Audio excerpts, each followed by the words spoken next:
This kid had zero magic, none, not a flicker, not a spark, not even enough spiritual energy to light a birthday candle. Every single person at this academy knew it. The bullies knew it. The teachers knew it. Even his only friend knew it and had already offered him a pity job on his dad's farm. So when Blair stepped up to the firing line on exam day, the exam that would decide whether he stays or gets thrown out on his ass, the entire room burst out laughing. They called him a magical waste, a reject, a kid forsaken by the gods themselves. Blair didn't flinch. He raised his hand, opened his mouth, and pretended to chant the spell like everybody else. For a second, nothing happened. The laughter got louder, crueler, and then the air changed. A fire so massive erupted from this kid's body that it didn't just hit the target, it atomized it. Ashes, rubble, scorch marks across the grass. Every jaw in that courtyard hit the floor so hard you could hear the collective dental bills, because the boy with no magic just put on the most violent fireworks display this academy had ever seen. But how did we get here? Let's rewind. It all starts with a nap, a really poorly timed nap, because Blair is face down on his desk, completely unconscious in the middle of class, and his teacher is about 3 seconds away from ending his entire academic career. Someone is screaming his name. The whole classroom is already laughing because apparently this is a regular occurrence. The class dunce passing out during a lecture. A girl next to him yanks his sleeve trying to warn him that their teacher, Brittany, is on the warpath. Blair finally peels his face off the desk, barely conscious, looks up and immediately forgets every thought he's ever had. Because standing in front of him is Professor Brittany. And this woman is magnificent. We're talking the kind of geometry that would make Euclid weep.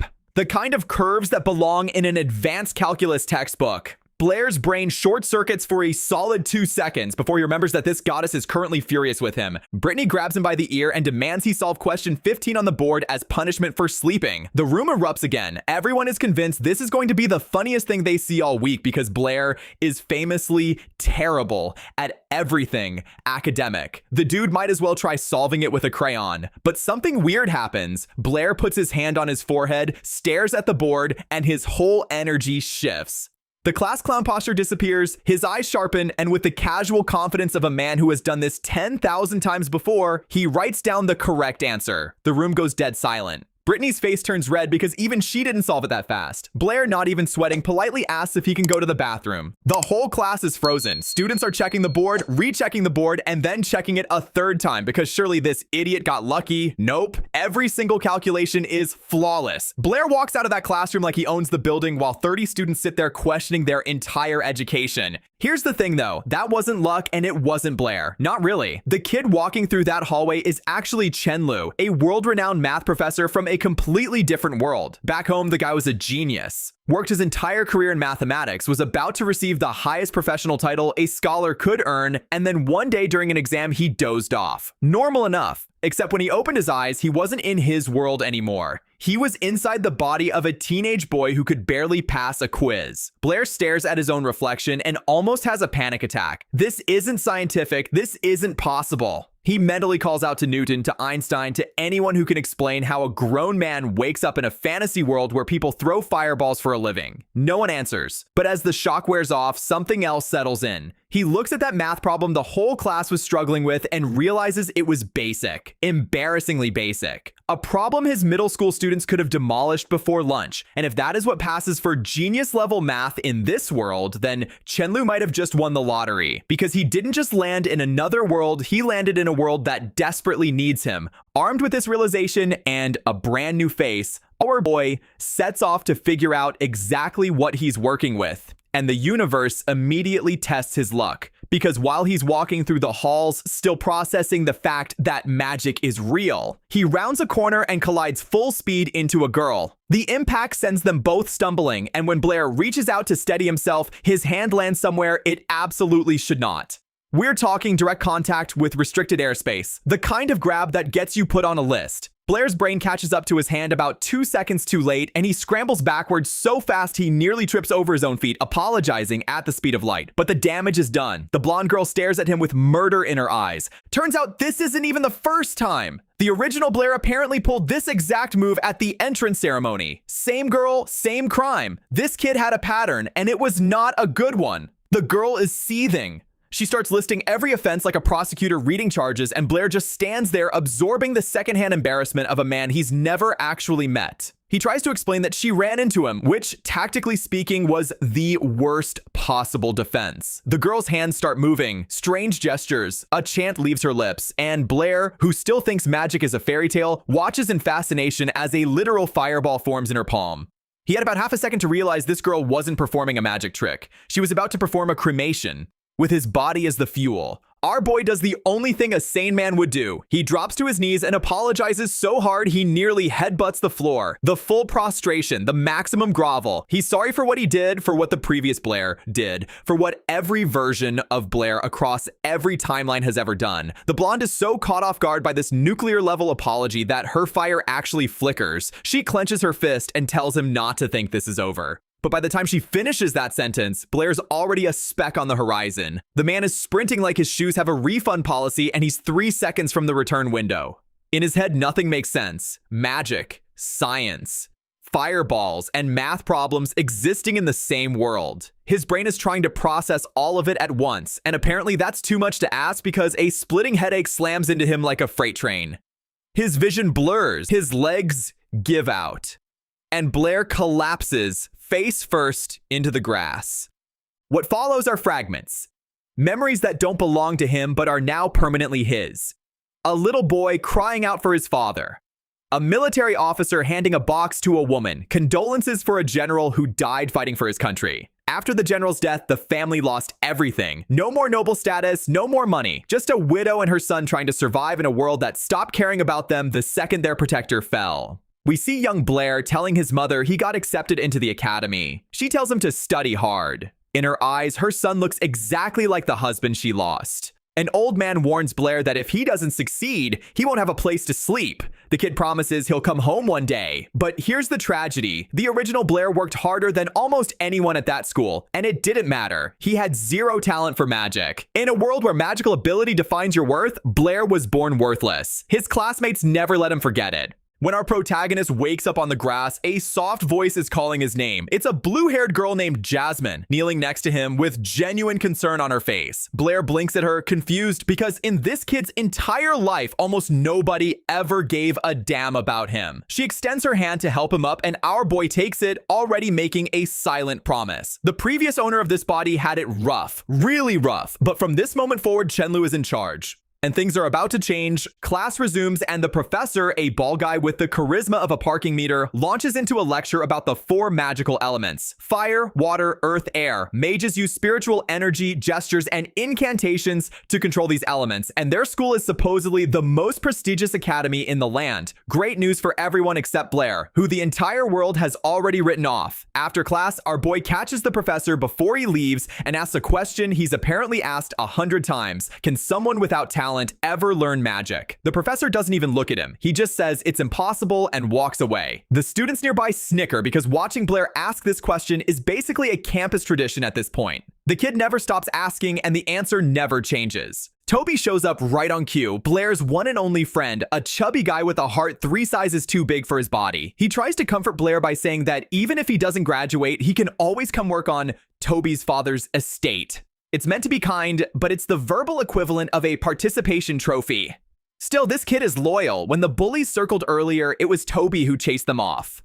Our boy says goodbye to his friend, and as Toby walks away, Blair notices Jasmine watching him again from the shadows. He asks if she wants something. She panics, says no way too fast, and then sprints away shouting that Professor Brittany wants to see him. Blair just stands there thinking this girl has the subtlety of a fire alarm. But before heading to Brittany's office, our boy needs to test something. He's seen people throw fireballs in this world. He's been targeted by fireballs in this world. The professor said talent is everything, but Chenlu didn't survive in academia by accepting things without proof. He looks down at his hand, concentrates, and tries to summon a fireball. Nothing happens. His face drops. The disappointment is instant and brutal because for a moment he thought maybe, just maybe, being from another world gave him an edge. But then a flicker, a reddish aura pulses from his palm. Fire spirals around his arm like a serpent made of pure heat. A full, legitimate, absolutely real fireball sits in the palm of his hand. Blair stares at it like a man seeing color for the first time. This should be impossible. Everyone said this body had zero talent, and yet here he is, casually holding an element that should have rejected him entirely. That much talk about spiritual energy, releasing power and control, and now he's got a ball of fire throbbing in his hand. Honestly, the magic wasn't the only thing getting hard to control in this scene. Our boy starts playing with it, tossing the flame between his fingers like a toy. After all, it's not every day you get isekai'd into a fantasy world and find out you're not completely useless. But he's got somewhere to be. Blair heads to Brittany's office and knocks on the door. When he walks in and apologizes for being late, his voice dies in his throat because Professor Brittany is in the middle of one of her thinking poses.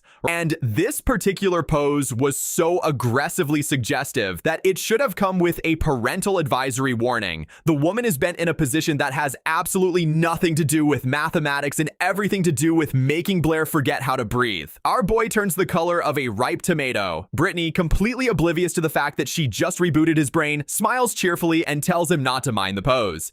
She always thinks like that? Sure she does. She asks Blair to sit down and drops a mountain of papers on the desk, hundreds of calculations she wants him to solve. She tells him not to rush and says she'll step out for a moment. Before she even finishes the sentence, Blair has already answered the first question. Brittany freezes. She asks if that's possible, then she practically tackles him, closing the distance so fast Blair has to brace against the chair. She says that if it were her, she couldn't have done that so quickly. Our boy is trying to explain the method, but the woman is right there, leaning in with those eyes, and his IQ is dropping by the second. He says she's being more foolish than usual, immediately regrets phrasing it like that in his head, and forces himself to focus. Blair breaks down his method. Instead of adding numbers one by one like a caveman, you find a pattern. Pair the first number with the last, the second with the second to last. Each pair adds up to the same sum. Turn a tedious addition problem into a simple multiplication. Brittany's eyes light up like a kid on Christmas morning. She even extends the method herself, realizing it can be generalized into a universal formula.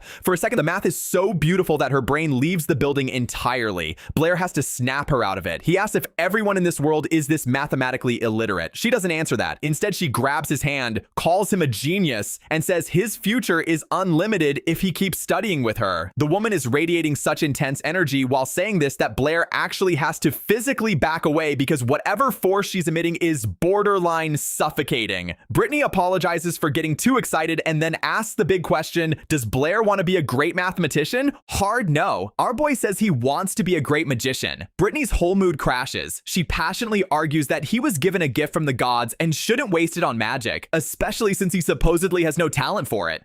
In her mind, the answer to everything is mathematics. Blair pushes her away, gently but firmly, and declares that no matter what anyone says, he will become a magician. Internally, he knows he could become the greatest mathematician this world has ever seen just by dropping a few advanced equations from his world. But that would be plagiarism with extra steps. Magic, on the other hand, that's entirely new. That's his adventure. Brittany, stubborn as a wall, proposes a bet. There's a magic exam coming up that every second-year student has to pass to stay at the academy. If Blair passes, she'll stop bugging him about mathematics forever. If he fails, she'll pull some strings to keep him enrolled, but he has to commit to being a mathematician. In her head, this bet is already won. The boy has no magical ability. There's no way he passes, but she clearly hasn't seen what we've seen, because Blair accepts without a shred of hesitation. He walks out of her office, shaking his head at how persistent this woman is, replaying the conversation and somehow making it way more romantic in his memory than it actually was. He forces himself to snap out of it and refocus on magic. And that's when Destiny decides to be funny. Because turning a corner, Blair collides with someone again. Same impact, same familiar softness in all the wrong places. He looks up and his blood runs cold. It's the blonde, the fire girl. And she recognizes him instantly. Whatever forgiveness that nuclear apology earned him earlier has completely expired. Isabel starts chanting a fire spell with the energy of someone who has been waiting for this exact moment. A fireball materializes in her palm, and Blair doesn't even let her finish the incantation. He's already gone, vanished, running at a speed that would make Olympic coaches weep. He says to himself that if he'd stayed one more second, he would have been a pile of charcoal. Isabel storms into Brittany's office, still fuming about her encounter with, and I quote, A pervert who keeps groping her at school. She slams her math assignment on the desk, saying she finished it in half an hour. She's clearly proud of that time. Brittany casually mentions that Blair solved the same set in 1 minute. Isabel's entire face short circuits. 1 minute? That's not mathematics, that's sorcery. When Brittany explains the revolutionary method Blair used, Isabel's hostility evaporates on the spot. Suddenly, the pervert who she wanted to roast alive 5 minutes ago is the most interesting person at the academy. She practically begs her teacher to introduce them.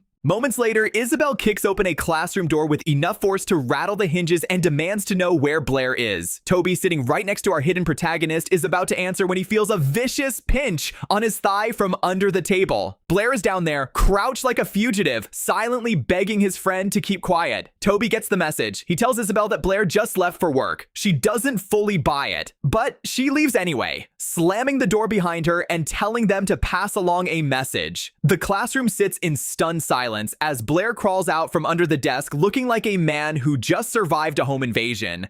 Toby grabs him by the shoulder and demands to know what the hell he did to the mayor's daughter. Blair has no idea what he's talking about. His friend stares at him like he's insane and drops the bomb. Isabel's father is the Lord of Apollo City. This girl isn't just connected. She basically is the city. Our boy goes pale and weakly asks if it's too late to apologize again. A bully in the back of the room shouts that it doesn't matter anyway because Blair's getting expelled after he fails the exam. The kid lays it out, good grades keep you enrolled, but every second year must pass a magic proficiency test. Fail that and you're gone. For normal students, it's a walk in the park. For Blair, it's a death sentence. The bully slams the table and calls him a bastard orphan. That's when Toby snaps. The chubby kid stands up from his chair and gets right in the bully's face, asking if he wants to catch hands. The bully backs down, promises he'll remember this, and leaves with his crew. Blair watches his friend with genuine surprise. This round little dude might not look like a bodyguard, but when it counts, he's got more spine than half the academy. Blair tests this loyalty with a hypothetical. If Isabel showed up and told Toby to beat him up, would he? Toby answers instantly. Absolutely. Without question. He would demolish Blair on command. Our boy just stares at him with the hollow eyes of a man who trusted too soon. Exam day arrives. The rules are simple. Cast a fireball, hit the target, pass. The bully goes first, nails the target with a solid 8 points, and shoots Blair a smug look on his way back, telling him to enjoy his last moment at the academy. Toby goes next. The chubby legend recites the spell, struggles to hold his tiny fireball together, and launches it at the target. A single pathetic spark reaches the edge, and the instructor, clearly being generous, says it counts. Toby celebrates like he just won the championship. Then the instructor looks down at Blair's file, sees the words, "No magical talent" written in what might as well be permanent marker, and sighs. He was about to skip Blair entirely and just announce that everyone passed, but the bully wasn't about to let that happen. He calls out that one student hasn't taken the test yet. The room turns to Blair. Everyone laughs. They call him a magical waste? A reject who can't even do the basics. Toby leans in close and tells him the whole thing is a setup, that he doesn't have to do this. Blair says he's taking the test. Nobody understands why. The mocking hits a fever pitch. Somewhere nearby, Brittany watches from the shadows, wondering what this kid is thinking. Blair steps up to the firing line. He knows he doesn't need to chant or gesture. He's proven that to himself already. But he can't let people know that. So he puts on a show. He recites the incantation loud and slow, commands the fire to manifest. Everyone braces, covering their faces. For a long second, nothing appears. The laughter starts again, louder and meaner than before. And then the air ignites. A fire so massive, so violent, it's visible from across the campus. The fireball doesn't hit the target, it erases it, obliterates it into smoking rubble and scattered ash. The shockwave pushes people back. The heat singes the grass in a wide radius. Every student, every teacher, every bully who ever called this kid worthless stands there in absolute suffocating silence. Brittany watches from afar, and instead of shock, her expression is something sadder. She now knows for certain Blair has real talent, which means she lost the bet. The instructor, voice shaking slightly, announces that Blair has passed the test. The bully's face crumbles. Toby erupts with joy, screaming that he always knew his friend was incredible. Blair just stands there in the smoke, calm as still water, already thinking about what comes next. The instructor pulls him aside afterward, and Blair spins a cover story. He practiced every single day until it suddenly clicked. The professor buys it and explains that magic is a divine gift. People born without it are called the God-forsaken. For someone to go from zero to that is almost unheard of. He says Blair has the potential to become a true mage. Our boy nods politely, privately thinking that between Brittany trying to make him a mathematician and this guy pushing magic, every adult at this school has a career plan for him. But one thing the professor said actually catches his attention. The highest level a mage can reach is Saint Mage, a rank so powerful that, according to legend, those who achieve it can tear the very fabric of space and time, travel between worlds, between dimensions. Blair's eyes widen. If that legend is even partially true, it might be his ticket home. During the academy break that follows the exam, Blair locks himself in the library and devours every magic book he can find. He discovers there are 7 tiers of mage power, with Saint Mage sitting at the absolute peak. Ancient texts claim these legendary figures could rip open portals to other worlds, but modern scholars dismiss it as myth. Our boy isn't so sure. After all, he crossed between worlds somehow. Maybe the answers are in those old legends. Unfortunately, his current teachers don't believe in spatial magic, so he's hitting dead ends on every front. When classes resume, Blair walks into a completely different world. The hallways are buzzing with gossip about his exam performance. Students who ignored him for years are suddenly whispering that he'd been hiding his power all along. The girls are saying that if you actually look at Blair, he's kind of handsome. Our boy tries to keep a low profile, but the moment he enters his classroom, he spots Isabel sitting right in his section like she owns the place. She's positioned in a way that makes zero academic sense and maximum ambush sense. Blair covers his eyes and tries to pretend he can't see her, which is roughly as effective as hiding behind a lamppost. Isabel announces that she can't believe he's the person Brittany told her about. Blair tries desperately to explain that everything is a misunderstanding, but the girl's patience has already hit zero. She screams the word pervert and starts charging a fireball. Our boy braces for impact, but nothing hits him. When he opens his eyes, Brittany is standing between them, one hand raised, having blocked the spell entirely. She calmly tells Isabel that magic is forbidden inside the classroom and orders both of them to her office. Isabel tries to argue. Brittany shuts her down with a single look. The 3 of them leave the room in tense silence, while every student left behind tries to piece together what the hell is happening to Blair's social life. In the office, Blair apologizes sincerely. Brittany mediates. Isabel, still arrogant but slightly less homicidal, accepts the apology. The teacher then gets real with Blair. His magical power during the exam was beyond anything she can explain, and she admits the bet is over. She won't push mathematics on him anymore, but she's dying to know how he pulled it off. Blair dodges the question and instead asks one of his own, does a mage always need gestures and incantations to use magic? Isabel immediately calls this the stupidest question she's ever heard. According to her, even a child knows the answer, but Brittany takes it seriously. She explains that every mage, no matter how powerful, needs physical gestures and verbal incantations. The only beings who don't are the gods. Blair files this information away carefully, because he already knows he can cast without any of that, which means whatever he is, he's playing by different rules than everyone else. Dalland and Brittany shifts gears and pulls out a journal, the kingdom's most prestigious academic publication. Blair and Brittany's names are both printed inside because she submitted a paper based on the mathematical method he taught her. Isabel nearly falls out of her chair when she sees it. Blair couldn't care less about academic fame. He just wants to know one thing, does it pay?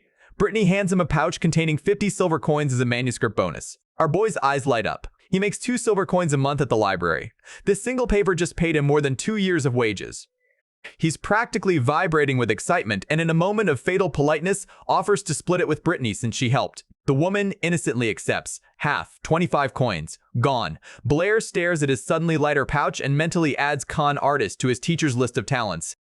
He has never seen such a cunning snake wearing such a beautiful face, but this gives him an idea. If every published paper pays like this, he could become rich just by writing math articles. He asks Brittany if there's always a bonus for each published work, and she confirms it. Our boy's brain immediately shifts into entrepreneur mode. He starts describing a new theory, a unified formula for solving a classic mathematical problem. Brittany recognizes the concept immediately and calls it Ross's mystery, a famous unsolved problem involving a mathematician named Ross who apparently had 7 of everything, 7 cats, 7 wives, 7 bags. Blair says the solution is actually simple if you apply the right framework. Brittany nearly levitates out of her chair with excitement and drags him into a study session on the spot. Hours pass, papers pile up. Isabel, who's been in the room this whole time, falls asleep in her chair. She's jolted awake by Brittany screaming that Blair actually solved it. The girl stumbles over, asking if all of this really came from his head. Blair gives her a dead serious look and asks if she really wants to know. She blushes and accuses him of lying, to which he responds that he just spends more time with math than most people do. He said it casually, like it was nothing, but the way he phrased "while others are sleeping" made Isabel go red for a completely different reason. Bro delivered that with the confidence of someone who has never once been supervised. The next day, Isabel spots Blair acting suspicious near the second-year building. She decides to tail him, fully convinced he's about to harass some upperclassmen. But before she can get close, he vanishes. Our boy had already scaled the academy wall, flipping over it like it was a garden fence, and made his way into the city. His magic teacher had mentioned that if Blair wanted to learn from a high-level mage, he'd need to look outside the academy, and outside is exactly where he went. The city is alive. Merchants hawking goods, people bustling through the streets, and right in the center of it all stands the Magic Association, a massive, beautiful building that practically screams important people only. Blair reaches into his pocket and pulls out a mask. Smart move. Better to keep his identity hidden for now. He walks inside and heads straight for the front desk, where a familiar blue-haired girl greets him. It's Jasmine. She doesn't recognize him behind the mask, which is exactly the point. Blair asks about hiring a magic consultant. Jasmine rattles off the prices, 15 gold coins minimum. Our boy does the math in his head. 100 silver coins equals 1 gold coin. He just made 25 silver coins from the paper. He would need to publish 60 papers just to afford a single session. Blair politely says never mind and turns to leave, but Jasmine calls after him.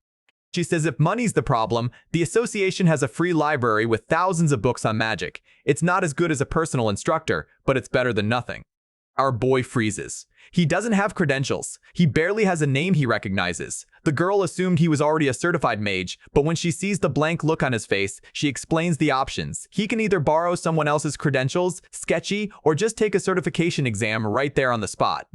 All he has to do is cast a spell in front of an examiner. Easy enough for a guy who just vaporized a target at school. Jasmine warns him that today's examiner is notoriously strict. Only a handful of people pass on his watch. Blair ignores every word of caution and says he's doing it today. Two men appear. One is a bald mage named Andre, and the other is an older guy with a beard who radiates the energy of someone who has seen too much and cares too little. Andre immediately asks why Blair is wearing a mask. Our boy, thinking fast, gives a fake name and says he burned his face practicing a fireball spell. The old man raises an eyebrow and points out that burning yourself with a basic spell is pretty uncommon. Andre, dripping with arrogance, says Blair will be a junior mage in his next life, not this one. Jasmine suggests they move to a proper testing room, but Andre waves her off. No need for a room. He tells Blair to just attack him right here with a fireball. Prove he's worth certifying. Blair hesitates. Not because he can't do it, but because he knows what his fireballs do. He literally deleted a reinforced target 2 days ago. Hitting a person with that kind of force isn't a test, it's a funeral arrangement. The old man sees him hesitating and taunts him, asking if Blair really thinks his little fireball can hurt Andre. Sir, this is a certification exam, not late-night roleplay, but fine. The man asked for it. Blair starts gathering mana. The fire element spreads through the room like a slow tide, warming the air in every direction. Andre watches this and scoffs, muttering that there's nobody decent this year, but the spell isn't done. Blair keeps pulling. More mana, more heat, more pressure. The air gets thick, the walls start feeling warm to the touch, and then everyone in the room simultaneously realizes they might have made a terrible mistake. The fireball forming in Blair's hands isn't a ball anymore, it's a miniature sun. A sphere of concentrated fury the size of a small car, radiating enough heat to cook everything in the room. Andre's smug expression evaporates in real time. The old man's eyes widen. Jasmine takes several steps backward. Blair, who is politely asked to attack this man, strictly obeys. The sun launches. Andre's only reaction is to stand there and accept his fate. The man's brain completely checked out. He's staring at oncoming death with the blank expression of someone whose soul already left the building. An explosion of light fills the room, blinding everyone present. Smoke erupts from everywhere. Jasmine is coughing through the haze, trying to see if anyone survived. When the dust clears, the old man is standing in front of Andre with a massive magical barrier still crackling from the impact. He'd sensed the danger and thrown up a shield just in time. Andrew is on the floor, alive, but just barely functional. His face is frozen in an expression that can only be described as a man who just watched his life flash forward to the credits. The old man is gripping the barrier like his hands are the only thing keeping reality together. Blair, standing casually in the middle of the destruction, apologizes. He says he thought they were ready, so he used a little extra force. A little. The room looks like a war zone. There's scorch marks on the ceiling. Andre is having a spiritual experience on the floor. And this kid calls it a little extra. Jasmine, hands shaking, immediately hands him the certification and library card. No further questions, no additional testing. Just take the card and please never come back to this room. Blair thanks her with genuine excitement. Jasmine, still processing what she witnessed, tells him she's sure he'll be an incredible mage someday. As he turns to leave, she suddenly stops. Wait, how did he know her name? She never introduced herself to the masked boy. But Blair is already gone, disappearing into the building before the question can land. The library on the second floor is everything Blair needed, packed with books, filled with scholars, and stocked with knowledge far deeper than anything at the academy. He dives straight into the theory of spiritual power, the force that defines how strong a mage's magic actually is. The stronger your spiritual energy, the more devastating your spells. High-level mages can even overpower and control the elements of weaker ones. It's a brutal hierarchy built on raw talent. But as Blair reads deeper into elemental theory, something starts bugging him. This world's understanding of the four elements is incredibly basic. They treat fire, water, earth, and air like the foundation of all reality, with every other element being a derivative of those four. It's the same logic as primary colors. Simple, clean, and from a scientific perspective, completely wrong. Blair's brain starts doing what it does best, connecting dots that nobody in this world has even noticed exist. Magic here has no scientific explanation. The mages just accept that elements work because the gods said so. But Blair isn't from this world. He knows about molecular composition, about chemical reactions, about what happens when you introduce pure oxygen to an open flame. A grin spreads across his face. He leaps out of his chair so fast the people around him flinch. If his theory is right, he can create an entirely new type of magic. He grabs his library card and bolts for the exit, sprinting past Jasmine and the examiners who are still sitting in the break room having coffee like nothing happened. Andre is still talking trash about Blair's lack of control while simultaneously refusing to make eye contact with the spot where he almost became a charcoal briquette. The old man strokes his beard and quietly notes that something about that kid's magic felt fundamentally different, like it operated on rules that shouldn't exist in their world. Night falls. Blair scales the academy wall like it's a speed bump and lands silently on the grass. No one around. Perfect. Time to test the theory. He closes his eyes, takes a deep breath, and reaches out with his senses. The energy of the environment flows into him like water filling a glass. He can feel it, the elements all around him, invisible but absolutely present. He focuses on the second most abundant element in the atmosphere, not fire, not water, oxygen, O2. He gathers it into the palm of his hand and stares at the swirling, invisible energy. He can't tell if it's pure, but there's only one way to find out. He introduces fire. The spark catches. For one beautiful second, the flame and oxygen dance together in his palm like they were always meant to meet. Blair's eyes go wide. It's real. It actually works. Two elements combined into something entirely new. But then the flame sputters and dies. Disappointment hits hard. He was so close. But close isn't good enough for a man who crossed dimensions. He tries again. This time he pushes harder. Both elements surge through his body simultaneously. Fire in one hand, compressed oxygen flowing into the other. The air around him starts to vibrate. Wind picks up from nowhere. Lightning flickers in the dust. And then everything goes sideways. The combination of fire and concentrated oxygen doesn't just ignite, it detonates. A shockwave rips outward from Blair's position. The ground beneath him cracks and combusts. The entire academy trembles. Windows in the nearby building spiderweb with fractures. Half the surrounding forest catches fire in an instant. Brittany, sitting in her office, feels the tremor and rushes to the window. What she sees is a mushroom cloud of flame and smoke rising from behind the third-year building. The explosion was so massive it left a crater. The good news? Blair is alive, standing in the middle of the destruction, completely unharmed, surrounded by residual magic so dense it's still visible in the air. He managed to cut the reaction just in time. The bad news? That oxygen was way purer than he calculated. The dense fog slowly clears and Blair surveys the damage. Scorched earth, shattered ground, trees still burning in the distance. He mutters that it wasn't supposed to be that big. People start running toward the blast zone and our boy does the only rational thing. He sprints into the woods before anyone can connect him to the apocalypse he just caused. But despite the chaos, he knows something incredible just happened. He successfully fused two elements. The theory works. He just needs to not blow up the school next time. The next morning, Blair is face down on his desk again, completely drained from his midnight experiment. Toby slaps him on the shoulder and starts rambling about the explosion. Apparently, the whole academy is under investigation. The crater was so big that administrators think a senior-level mage must have been responsible. Toby starts listing suspects and then casually drops that Professor Brittany is a high-level mage. Blair's head snaps up. He already knew she was powerful, but hearing it confirmed out loud rearranges several priorities in his brain. He needs a teacher who understands high-level magic. Brittany understands high-level magic. The solution is obvious. Blair marches to her office and knocks on the door. She greets him warmly, excited because the Mathematical Society just published the solution to Ross's mystery with Blair listed as the primary author. She congratulates him on solving one of the greatest problems in mathematics. Blair cuts her off. He says there's something more important to discuss. Then he drops the bomb. He wants to study mathematics with her. Brittany short circuits. Yesterday this kid was screaming about becoming a magician. Now he wants math lessons? She asks what happened to the whole great mage dream. Blair says he'll be both, a mage and a mathematician. The woman's eyes light up like he just proposed. She grabs his arm and practically shakes him with joy, saying she's so happy he sees it her way. She tells him to come to her office every night after class for math sessions. The enthusiasm is so intense Blair has to physically create distance between them before her excitement crushes him. But before he leaves, he casually mentions that he also has some magic questions and asks if she'd be willing to answer those too.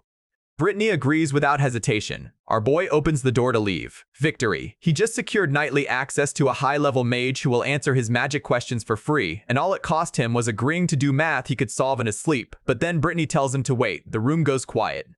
She stares at him with an expression that makes his blood run cold. Then she asks, point blank, if he's only agreeing to study math so he can get free answers to magic questions. Blair's entire nervous system fires at once. She figured him out. The sweat is instantaneous. Thinking fast, he hits her with a half-truth wrapped in flattery. He says he just wants to spend more time with her. Brittany walks toward him. Blair is mentally preparing his will. But instead of violence, she smiles, calls him sweet, tells him to be careful on his way home, and reminds him to come by tomorrow night. Blair practically falls out of the office. Standing in the hallway, he genuinely cannot tell if this woman is an idiot or a genius. The line between the two has never been thinner. The next evening, Blair opens the office door and walks straight into an ambush. Brittany is there, but so is Isabel. The blonde immediately demands to know what he's doing in her teacher's office. Brittany apologizes and explains that she forgot to mention Blair would be joining their study sessions from now on. Since Isabel is his senior, she's expected to help him when needed. The look on the girl's face could curdle milk. Brittany then seats Blair next to Isabel and hits them with a physics question. If you drop a stone into a well, and then drop a second stone with double the mass, which one reaches the bottom first? Isabel starts calculating time differentials like a good student, but Blair cuts her off. He says the heavier stone will never catch up to the lighter one. Ignoring air resistance, both stones fall at the same rate regardless of mass. Gravity doesn't care how much you weigh. Isabel stares at him like he just insulted her ancestors. She says even a child knows that heavier objects fall faster. It's what the ancient sages taught. It's common knowledge. Blair fires back. Has she ever actually tested it? Because common knowledge means nothing if nobody's bothered to verify it. The argument escalates fast. Isabel is furious that some first-year nobody is questioning centuries of established wisdom. Blair is equally furious that an entire civilization has been operating on an assumption nobody checked. Brittany tries to calm them down, but Isabel raises the stakes. She bets 10 gold coins that the heavier stone falls faster. Blair's eyes light up like a slot machine hitting jackpot. 10 gold coins? That's 1,000 silver. Oh. He accepts instantly. They head outside to an open field. Brittany holds both stones and tries one last time to talk Blair out of it, reminding him that 10 gold coins is a massive amount. He tells her to drop them. Isabel, standing beside him, radiates absolute confidence. She says this will be the easiest money she's ever made. Brittany gives them both a look and then does something that stops Blair mid-thought. She starts to float. Wind magic forms beneath her feet, lifting her higher and higher into the air with smooth, effortless grace. Blair gawks. He has never seen flight magic before, and for a second he completely forgets about the bet. Isabel mocks him for being amazed by something so basic, calling him a commoner. From high above, Brittany holds both stones at the exact same height. She releases them. The two rocks plummet in freefall. For one agonizing second, the heavier stone seems slightly ahead. Isabel's smirk widens, but then they equalize. Both stones hit the ground at the exact same time. The impact is simultaneous, undeniable. Isabel's face drains of color. Blair doesn't celebrate. He just stands there with his arms crossed because this was never in doubt. In his world, Galileo settled this argument 400 years ago. The teacher floats back down, her landing so smooth and elegant it belongs in a shampoo commercial. She checks the stones herself, confirms the result, and asks Blair how on earth he knew. He says he read it in a book and tested it himself. Simple as that, a truth that scholars believe for over 1,000 years, demolished by 2 rocks and basic observation. Brittany declares that the law of falling objects in their world just fundamentally changed, and Blair's name will be attached to it. Our boy isn't impressed because in his world this is entry-level physics, but Brittany pushes further. She asks Blair to formalize this new law with Isabel's help. The girl's brain immediately kicks into overdrive. She imagines newspaper headlines. Two geniuses emerge at the academy, her reputation skyrocketing, her name alongside Blair's in every academic journal. And then her imagination takes a hard left turn. She pictures the two of them working together, discovering things side by side, growing closer, and maybe someday her name would be Blair Isabel, and her face turns so red it's visible from across the field. That thought escalated faster than his fireball. Trying to play it cool, she elegantly tells Blair that if he ever gets into trouble, he can call on her and she'll help. Blair extends his hand. Her heart almost stops. Is he going to shake her hand? Is this a moment? She asks, blushing, while he's reaching toward her. Blair says he wants his 10 gold coins. The romantic fantasy shatters like glass on concrete. Isabel runs away literally crying, telling him to shove it, but a few hours later she quietly hands over the coins. Our boy counts them with the satisfaction of a man who just hustled the mayor's daughter using gravity. Isabel approaches him again, noting that he doesn't care about fame or honor, just money. Blair goes quiet for a moment. Memories from his old life drift through his mind. The long hours teaching, the modest pay, the students he loved. He was always happy, but he was never comfortable. He stands up and tells her simply that he wants money to improve his life. Nothing more, nothing less. He says goodbye to both Isabel and Brittany and walks away. The two women watch him go, and for the first time, there's something in their expressions that goes beyond curiosity. There's respect. The next day, Blair is dozing at his desk again, richer, smarter, and still chronically exhausted. His piece lasts about 30 seconds before the bully from earlier grabs his collar and tells him a senior is looking for him. Blair barely reacts. The bully hisses at him to lower his head, saying that passing one fireball test doesn't mean anything. Before things escalate, a voice cuts through the room ordering the bully to let go. A new figure approaches, a guy named Feige. Average face, unremarkable build, but flanked by two bodyguards who look like they bench press first years for fun. Feige walks up to Blair and looks him over like he's inspecting livestock. Our boy stares back with zero recognition because he has genuinely never seen this person before. Feige delivers his message: stay away from Isabel. Someone of Blair's status has no business getting close to her. Then he turns and leaves, bumping into Toby on the way out and not even acknowledging the chubby kid's existence. Toby scrambles over to Blair looking like he just saw a ghost. He explains that Fayaj is the son of Viscount Howard and the youngest heir of one of the most powerful families in the kingdom. Everyone at the academy is terrified of him. Messing with Fayaj means making an enemy of the entire Howard family, which basically controls the school's administration. Toby puts a hand on Blair's shoulder and gently advises him to stay away from Isabel. Blair notes that Toby seems way more scared of Fayaj than of any fireball. Later that evening, Blair is in Brittany's office working through problems while his mind races about something else entirely. His oxygen ball technique is powerful but flawed. It takes too long to compress, leaving him vulnerable during concentration. His biggest advantage is that he doesn't need incantations or gestures, which means he can cast silently and without warning. But one element at a time isn't enough. He needs to use multiple elements simultaneously. Isabel interrupts his thoughts by shoving a paper at him, telling him to finish the assignment Brittany gave them.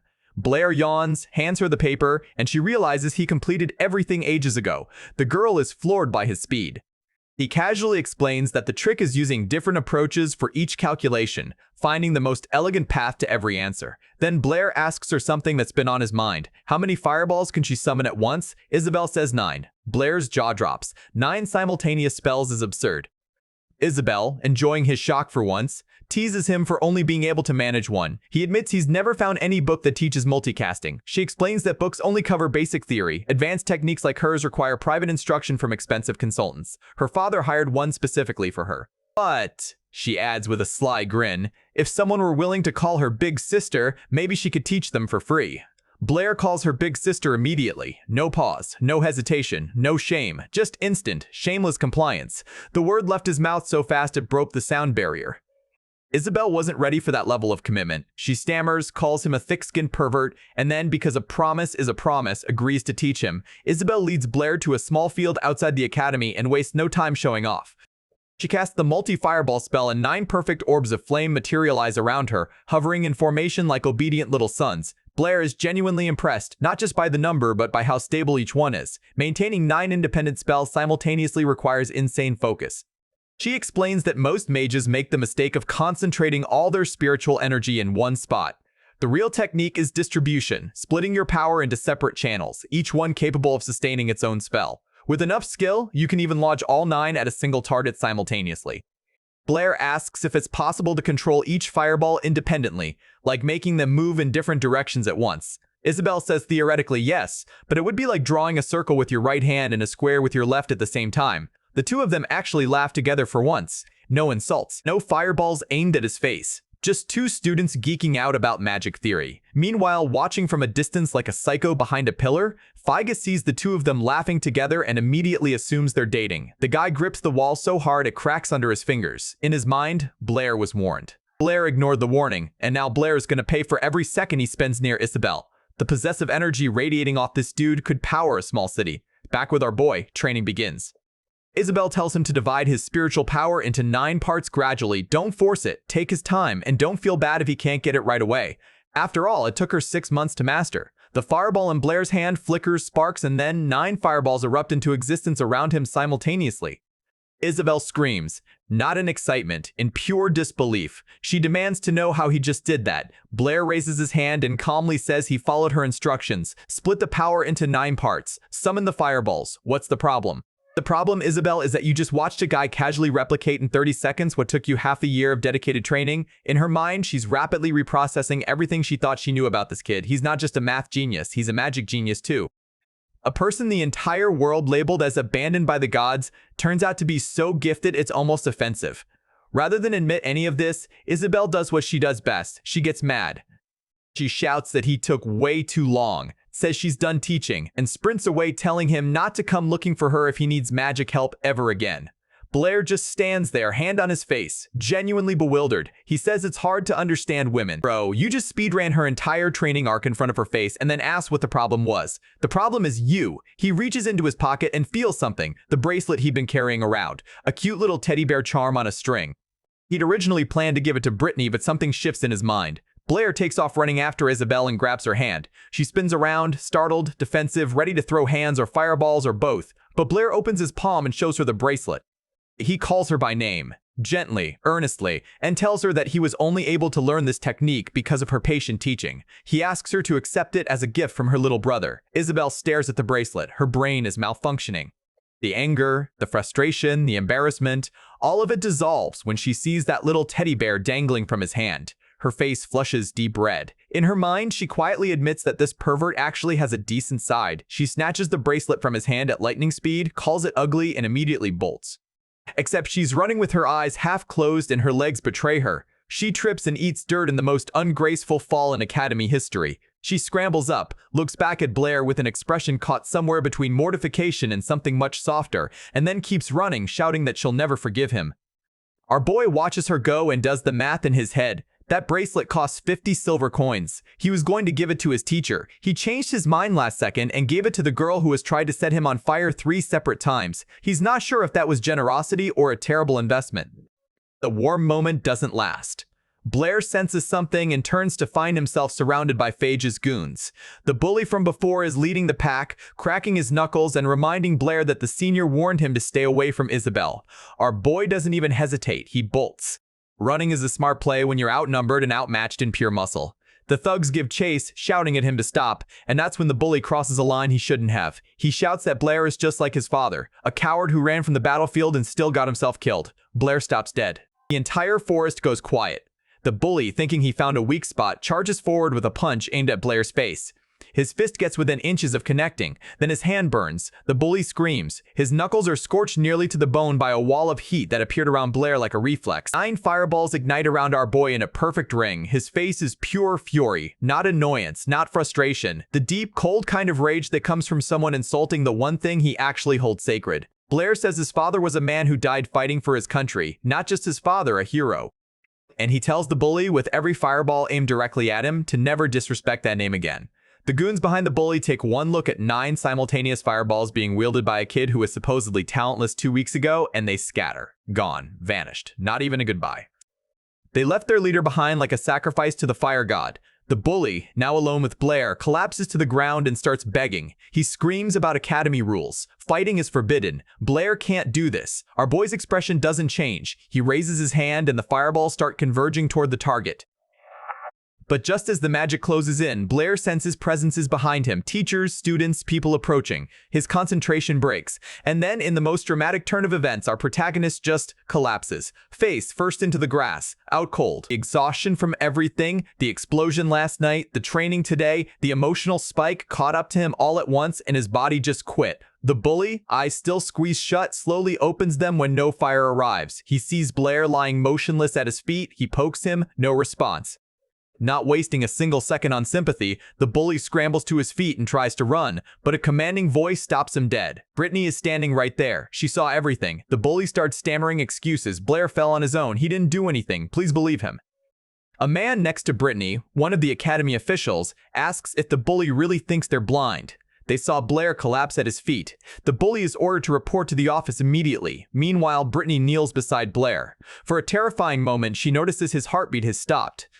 His soul literally tries to leave his body but gets yanked back. She pulls him onto her lap, and when his eyes flutter open, the first thing he sees is Brittany's worried face directly above him, and her chest directly below that face. Blair turns so red he could be mistaken for a fire spell.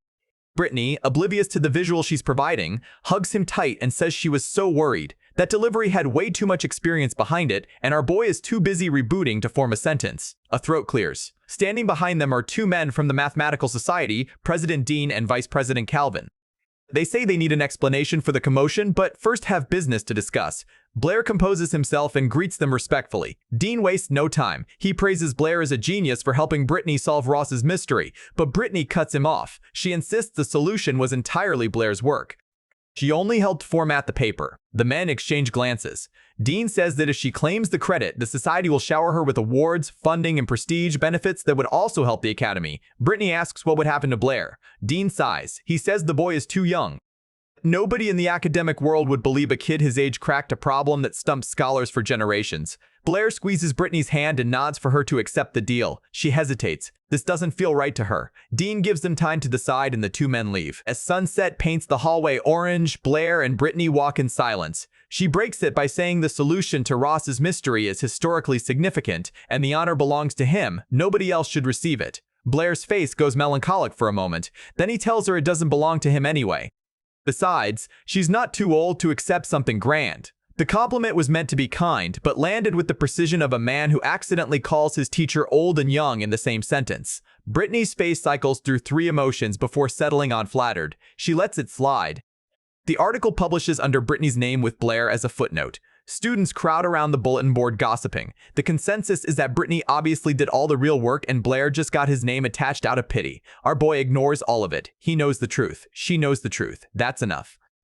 But the day isn't done punishing him. Blair overhears shouting from a nearby room. It's the bully's father, a rough-looking man who dragged his son in by the collar and is beating him in front of the academy president for getting into fights. The man drops to his knees begging Dean not to expel his son, saying he'll discipline him properly at home. The bully, bruised and humiliated, tells his father to stop groveling. Dean says the boy's behavior warrants expulsion. That's when Blair steps in. He greets the president, asks what's happening as if he doesn't already know, and then, despite everything the bully has done to him, asks Dean not to punish the kid so severely. The room goes silent. The bully stares at Blair like he's looking at an alien. Dean says the expulsion will be suspended because of Blair's request, but one more incident and it's permanent. The bully's father forces his son's head into a bow. Thank the president. Thank Blair. Get out. As they head to class, the bully stops Blair in the hallway and asks why he helped. Blair doesn't answer right away. Then, with a weight in his voice that surprises even himself, he tells the bully not to treat his father like that again. The kid actually thanks him. Then he drops a warning. Feig isn't going to let this go. His uncle is the academy's vice president. Blair is on borrowed time. That warning proves prophetic almost immediately. When Blair goes to work at the library that evening, his employer is waiting for him with bad news. He's fired. Not just from the job, from his room too. Direct orders from the vice president. Feig pulled strings, and just like that, Blair has no income and no place to sleep. The Howard family's reach is long, and they just reminded him exactly how long. Blair finds Brittany and explains the situation. He needs to find a new place to stay. Without missing a beat, Brittany says he can live at her house. She has a spare room. She lives alone. Blair's imagination immediately spirals into dangerous territory, visions of domestic bliss that are entirely inappropriate for a student-teacher relationship. He stammers that it might not be convenient. She counters that it's actually perfect because he can ask math questions anytime. That logic is bulletproof, and our boy knows it. Red-faced but out of options, he accepts. Isabel arrives and immediately asks why Blair is in her teacher's office. Brittany explains everything, including the part where Blair is now living with her. Isabel's reaction can only be described as nuclear. In her mind, a known pervert is now sharing a roof with her beloved teacher. Brittany calmly tells her Blair isn't that kind of person. Isabel says she's just worried. Meanwhile, Blair stands in the corner wondering how pervert became his permanent title when he's literally done nothing wrong. Brittany changes the subject. There's a mathematics exchange seminar happening at the Howard Mansion tonight, and all three of them are going. She tells Blair to dress formally. He asks if his magic worker's uniform counts. She says sure, if he has one. That's the closest thing to formal wear this kid owns. Night falls. The Howard Mansion is breathtaking, a sprawling estate lit up like a palace, packed with the kingdom's finest scholars, nobles, and politicians. Blair stands between Isabel and Brittany, feeling severely underdressed but too stubborn to care. Brittany explains that the Howard family hosts these events because they're essentially the center of the entire mathematical community. Their influence extends across kingdoms. Even Isabel's father, the Lord of Apollo City, shows respect to them. Vice President Calvin spots their group and gives them a warm welcome. Blair greets him back. Isabel is confused about how they know each other. Brittany excuses herself to meet some colleagues, leaving the two students to explore. Blair sees the buffet table and attacks it like a man who hasn't eaten in 3 days. He's shoving food into his mouth with the enthusiasm of someone who just discovered free catering. Isabel shouts at him, asking if he's a pig. She drags him away from the table before he can embarrass them further, and that's when Blair notices it. A massive painting on the wall, an intricate illustration of bridges and rivers. Isabel explains it's the pride of the entire Howard family, the 7 bridges of the royal capital. Blair asks what that means. Before Isabel can answer, a voice cuts in from behind. It's Feig. He mocks Blair for not knowing about the painting and questions why the guards even let someone of his level inside. Isabel tells him to watch his mouth. Feig ignores her and keeps going, saying Blair doesn't even deserve to eat the food here. Isabel grabs Blair's hand and tells him to just walk away. But Feig sees her holding his hand and something snaps behind his eyes. In his mind, Isabel belongs to him. No one else gets to hold her hand. He taunts Blair, asking if he's going to hide behind a woman. Our boy stops walking. He turns around and, instead of arguing, asks Feige a direct question about the 7 bridges. What are they? What's the actual problem? Feig's smirk returns. He sees an opportunity. He announces to the entire room that the great mathematical genius Blair is going to attempt to solve the 7 bridges of the royal capital, a problem that has stumped every mathematician for hundreds of years. The crowd turns. Whispers spread. Isabel is horrified because she knows this is a trap. Brittany pushes through the crowd and grabs Blair's arm, urgently warning him that the Howard family is the most powerful force in Apollo City. Challenging them publicly could destroy his academic future. Worse, the 7 bridges problem is considered unsolvable. Feig is deliberately setting him up to fail in front of every important person in the kingdom. Blair looks at her, then he looks at Feig, and with absolute calm he says he'll solve it. He frames it as a thank you to Feig's family for getting him expelled from the library. Both women freeze, because when Blair says he's going to do something, he does it. Feig launches into the history. The first patriarch of the Howard family was a brilliant official who noticed the capital's unique geography, a city split by a river with 7 bridges connecting different sections of land. The patriarch posed a question: could someone cross all 7 bridges, passing each one only once, and return to where they started? Mathematicians from across the kingdom spent years trying. Nobody succeeded. Then one day, the patriarch himself announced he'd found the answer. He told everyone to gather the next morning for his demonstration. Morning came. He never showed. Days later, his body was found in the river. The solution died with him, or so the story goes. The Howard family has celebrated his supposed achievement ever since. It's the foundation of their entire legacy. Blair listens to every word, and within seconds, his expression changes, not to confusion, not to struggle, to recognition. Because in his old world, this problem already exists. It's the Königsberg Bridge problem, and it was solved centuries ago, not by finding a path, but by proving no path exists. Feig asks if the genius has found the solution. Blair says no, he hasn't found a solution. And then he adds that nobody else can either because there isn't one. Feig laughs. The crowd murmurs. Some people openly mock him. One woman calls him arrogant trash, but another woman, a sharp-eyed blonde standing in the back, says maybe they shouldn't dismiss him so quickly. She can see something in Blair's eyes that the rest of the room is missing. Blair begins his proof. He grabs a piece of paper and starts drawing. He explains that you can simplify the entire map by treating each landmass as a point, and each bridge is a line connecting those points. If you can trace every line without lifting your pencil or retracing, that means you can walk every bridge without repeating. The Viscount's wife gasps. The blonde woman says the boy genuinely has a brilliant mind. Blair continues, aside from the start and end points, every time you enter a point via one bridge, you need a different bridge to leave. Points with an even number of connections are balanced. Points with an odd number create dead ends. Brittany follows the logic and adds that if all points are even, the problem is solvable. Blair confirms and then delivers the killing blow. All 4 points in the 7 bridges problem are odd. There is no route that crosses every bridge without repetition. The problem is mathematically, structurally, permanently impossible. The room goes dead silent. Faye just screams that it's nonsense. He yells that the Howard patriarch found the answer and Blair is lying. But after that airtight proof, the crowd isn't looking at Blair with doubt anymore. They're looking at Fige with disdain. A woman in the back openly says the Howard family has been deceiving scholars for centuries. Fige's mind breaks. He looks at his father, the Viscount, begging him to do something. The Viscount does something all right. He walks up to his son and punches him in the face. Fige crashes to the floor. His father calls him a failure and a disgrace for drawing attention to the family's greatest secret. From the corner of his eye, the Viscount glares at Blair with a look that promises this isn't over. Our boy catches the threat but doesn't flinch. Instead, he calls out to the Viscount. He says that since he answered Fige's question by the house rules, the Viscount should answer one of his. The man, cornered in front of his own guests, agrees. Blair asks a simple question. If the sides of a square are 1, what is the length of the diagonal? The Viscount smiles. Finally, a question his family can answer. He confidently says the answer is 2. Blair closes his eyes and says the answer is wrong. He clarifies he's not asking for the square of the diagonal, he wants the actual length, the exact number, and that number he knows cannot be expressed as a ratio of whole numbers. It's a number this world doesn't even have a name for yet. The room erupts in confused whispers.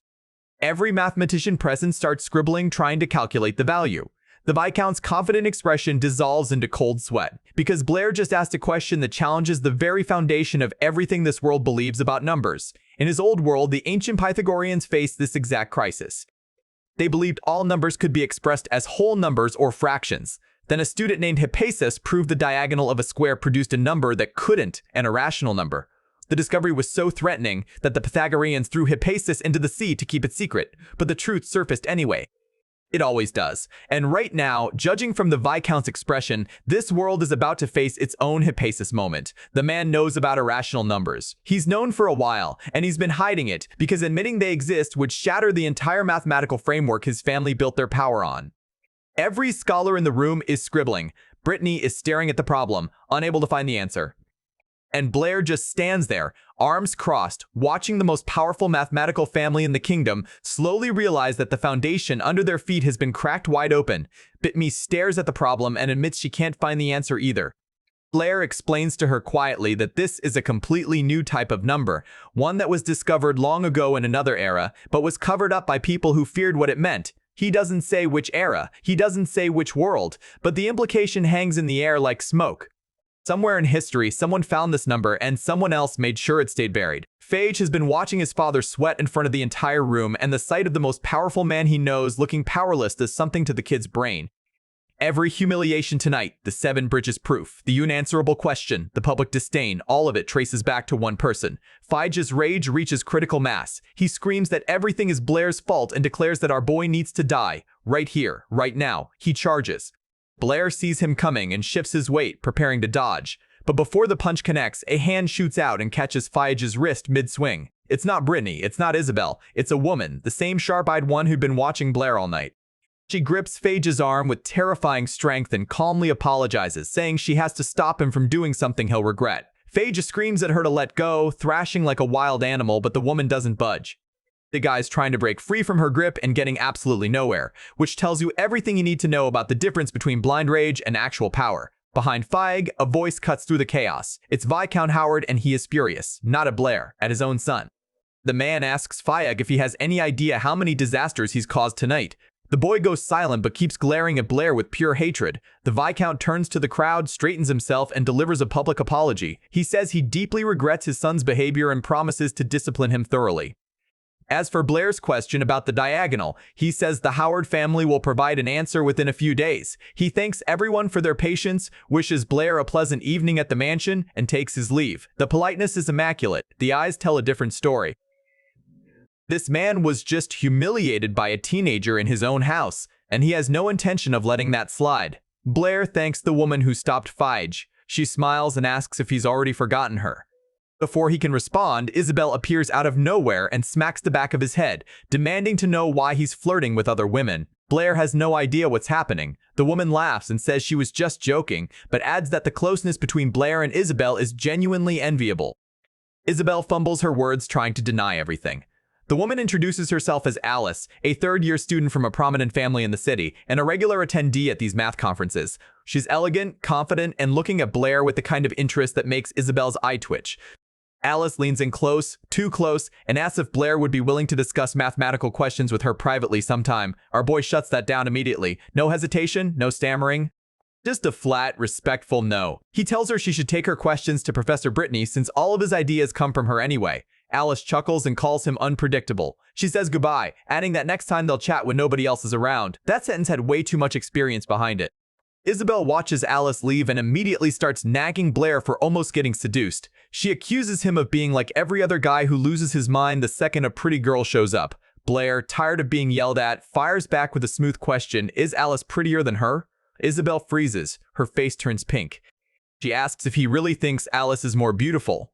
Blair, with the straightest face in recorded history, says he thinks Isabel is prettier. The girl short circuits. She opens her mouth. Nothing comes out. She closes it, opens it again. Still nothing. Our boy internally notes that his answer was completely honest. He was specifically comparing faces, not the full package, but he keeps that detail locked in the vault where it belongs. Vice President Calvin approaches the group and says the three of them are the talk of the party. Blair tries to downplay everything, saying he just helped answer a question. Calvin isn't buying the humble act. He explains that proving the Seven Bridges problem has no solution, threatens to dismantle the Howard family's entire legacy.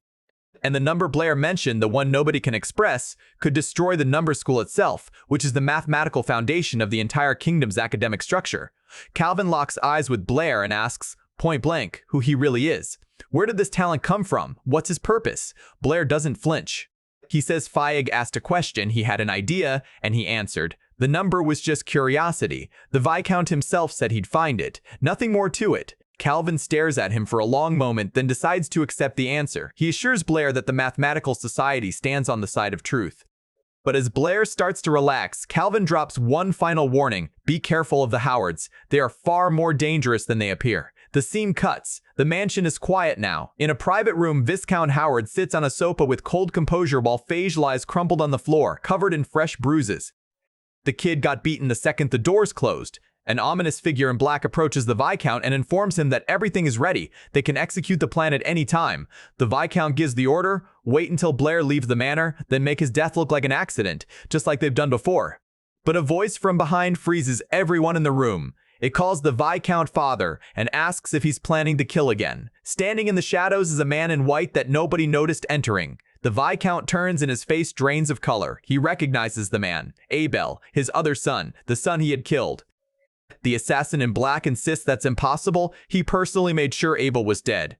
Abel ignores him completely and addresses his father directly. He says it's perfectly normal that the Viscount didn't expect him to survive, since the Viscount was the one who gave the order, just like he's giving one right now. The Viscount flies into a rage and accuses Abel of conspiring with Blair. Abel dismisses the accusation and calls his father cruel enough to murder his own blood. The old man pulls out a flintlock pistol and aims it at Abel's chest, demanding to know his true purpose. Abel, staring down the barrel without blinking, says his father asks too many questions, but he'll explain. Blair has nothing to do with him. The kid simply provided an opportunity Abel had been waiting for, a chance to come back and change the Howard family from the ground up. The Viscount asks what he means by change. Abel asks what the current cornerstone of the family is. His father says honor. Abel says that's a lie. The real cornerstone is deception. He lays it out. The Viscount has always known the Seven Bridges problem has no solution. He's always known Blair's number can't be expressed in rational terms. And to protect the family's so-called honor, he buried the truth. Anyone who got close to exposing it was eliminated, including Abel, his own son. The Viscount snaps and says he'll kill Abel again for the family's sake. Abel doesn't back down. He reminds his father that the truth is already out.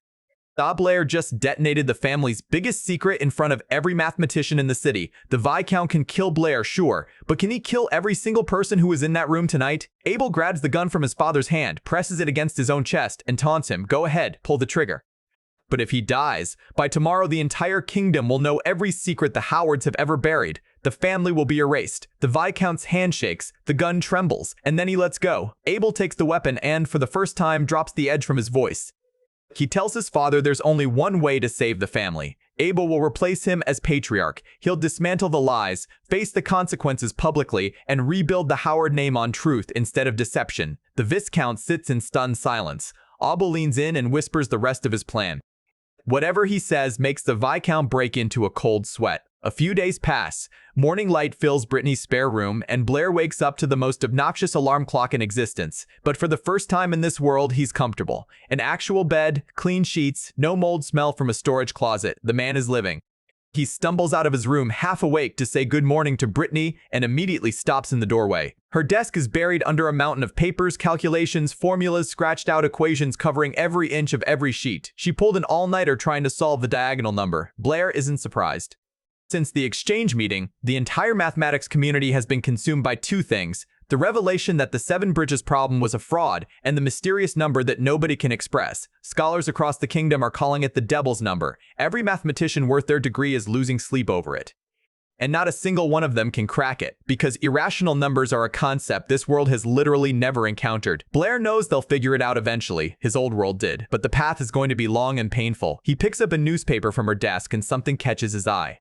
The Howard family has a new patriarch.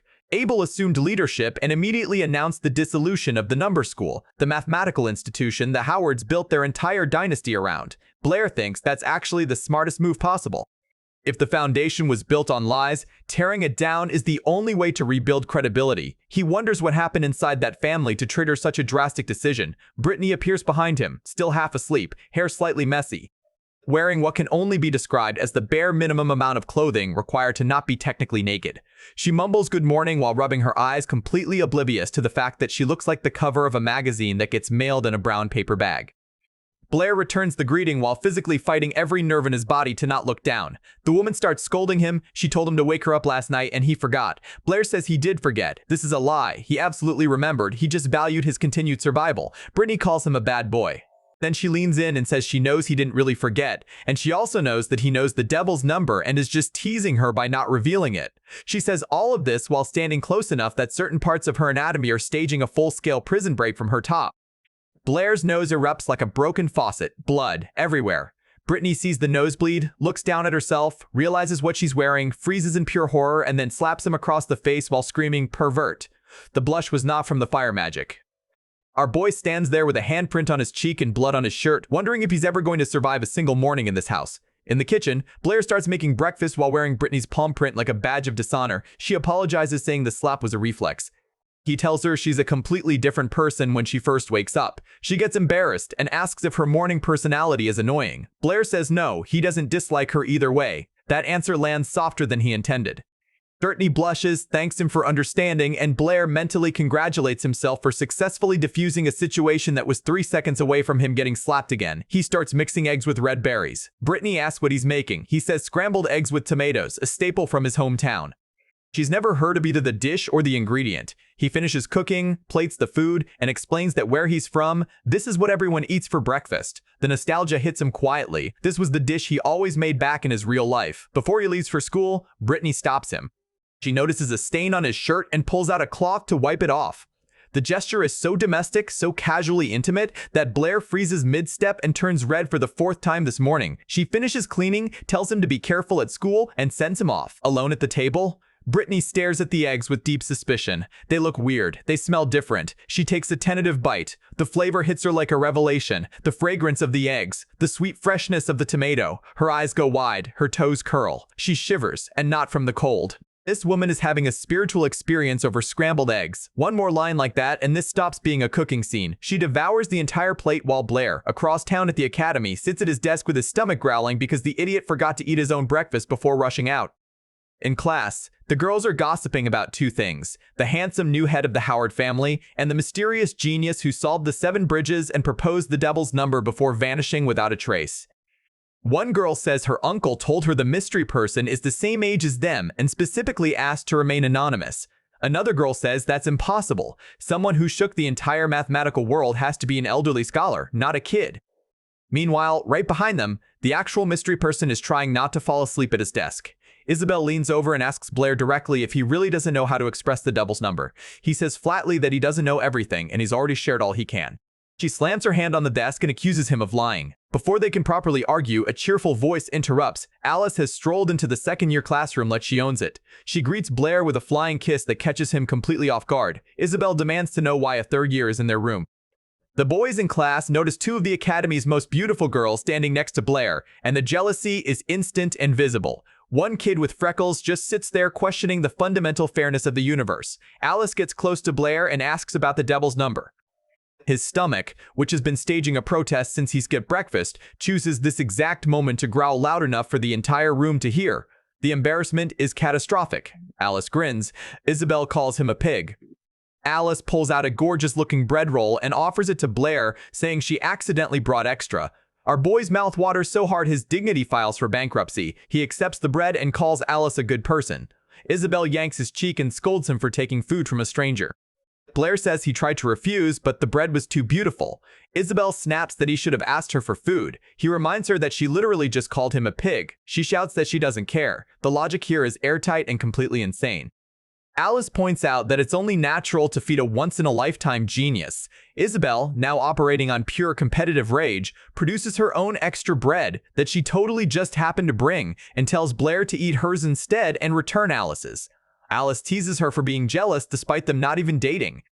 Isabel tells Blair he has to choose. One bread. One girl's bread. Right now.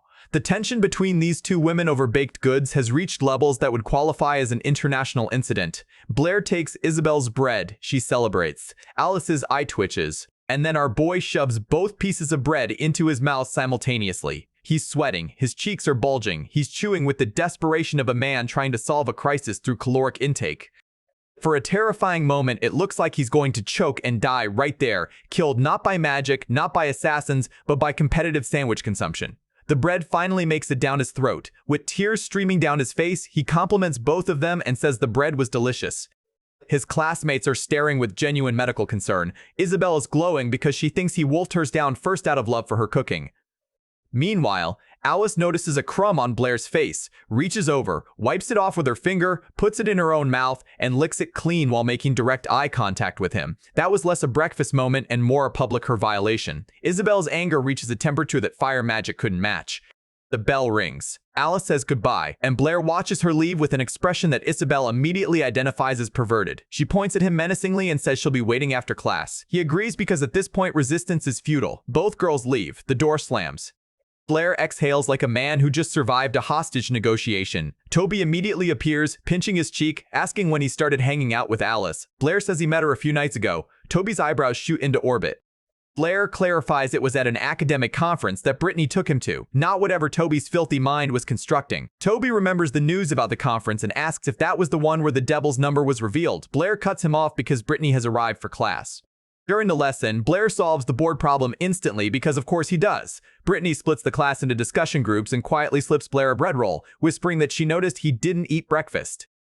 Our boy stares at the bread with the hollow eyes of a man who has already consumed 2 entire loaves in the last 20 minutes. He takes it anyway because he can't explain the situation without incriminating himself. In his group, Toby asks why he has more bread. Blair ignores the question. But a pink-haired girl in the group slams her desk with both hands and asks a much more dangerous question: who was the mysterious man at the mathematics conference? She heard from Toby that Blair was there that night. Blair shoots a look at Toby, who is suddenly very interested in the texture of the ceiling. Our boy tries to brush it off. He says he only sort of saw the person. The girl asks how you sort of see someone. Blair explains that he stepped out right before the big moment, and when he came back, the venue was chaos and the mystery man had vanished. She asks why on earth he would leave during the most important part of the conference. He says he ate too much and had stomach problems. The entire group goes silent. Toby, picking his nose, says he can't believe Blair wasted such a golden opportunity.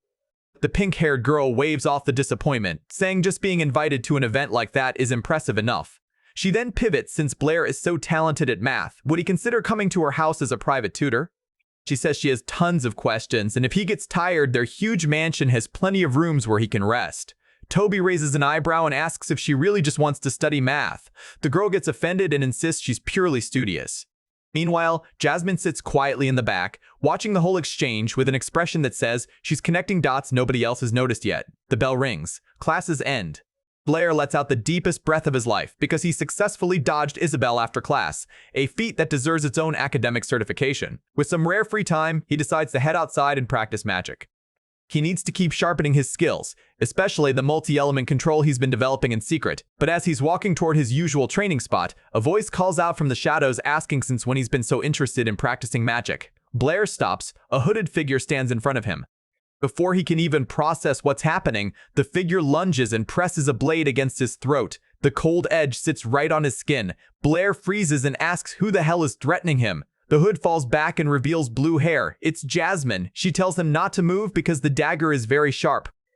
Blair asks what on earth compelled her to do this. She cuts him off mid-sentence. She says Blair is the one who solved the 7 bridges. He's the one who proposed the devil's number. His math skills appeared overnight. His magic went from 0 to devastating in a matter of days. And she wants to know why. Jasmine accuses him of impersonating Blair because the Blair she knew never had any of this talent. Our boy tells her she's got so many questions he doesn't even know where to begin. He briefly considers telling her the full truth, different world, body swap, the whole thing, and immediately decides against it.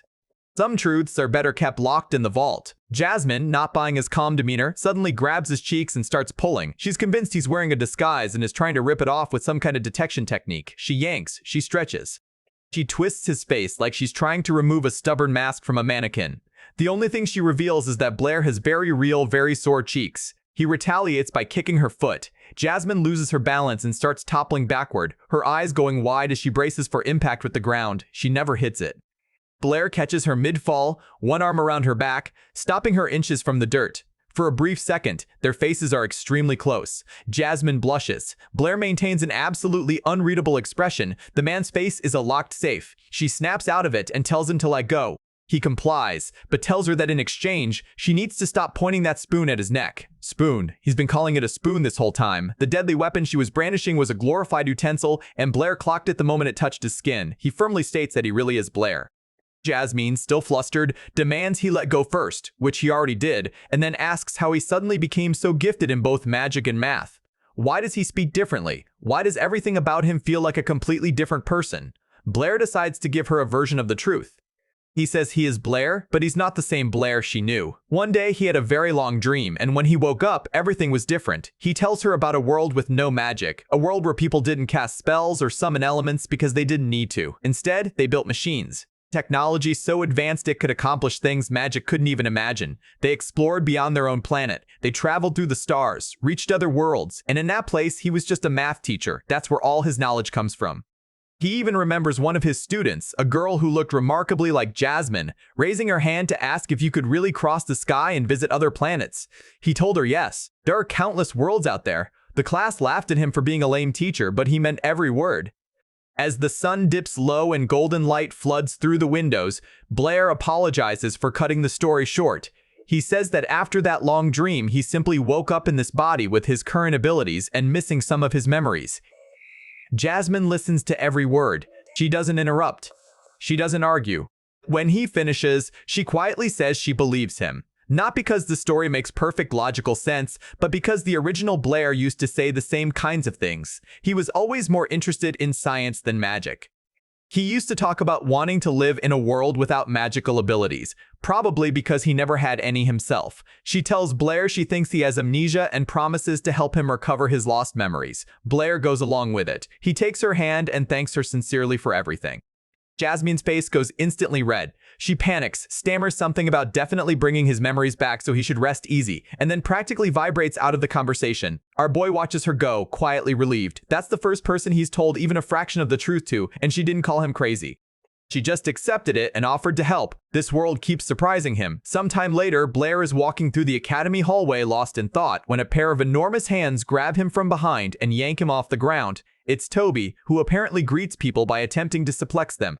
The two scuffle for a moment, Blair trying to escape, Toby refusing to let go, when Blair notices someone watching them from a distance. He calls out to the figure and asks him to identify himself. Toby follows his gaze and immediately recognizes the person. It's Phage. Toby tenses up and demands to know what he's scheming this time, but Phage doesn't scheme, he doesn't threaten, he doesn't insult, he bows. In front of everyone, the heir to the Howard family lowers his head and apologizes to Blair for everything that happened at the manor. He says the apology is sincere and asks for forgiveness. The surrounding students witness the scene and their brains collectively short-circuit. Why is Feige Howard, the guy who terrorizes underclassmen for sport, bowing to Blair? The girls start speculating wildly. Blair himself is confused and asks what exactly he's supposed to forgive since he genuinely doesn't hold a grudge. Feige, hiding his frustration behind a mask of forced politeness, hands Blair an envelope.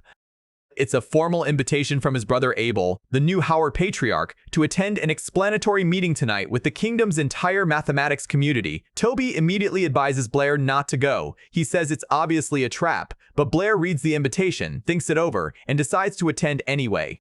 Curiosity is his greatest strength and his most dangerous weakness. That night, the Howard mansion is packed with the kingdom's academic elite. Wealthy scholars, politicians, and influential figures fill the main hall. Blair arrives feeling slightly out of place among the finery, but too committed to his curiosity to turn back.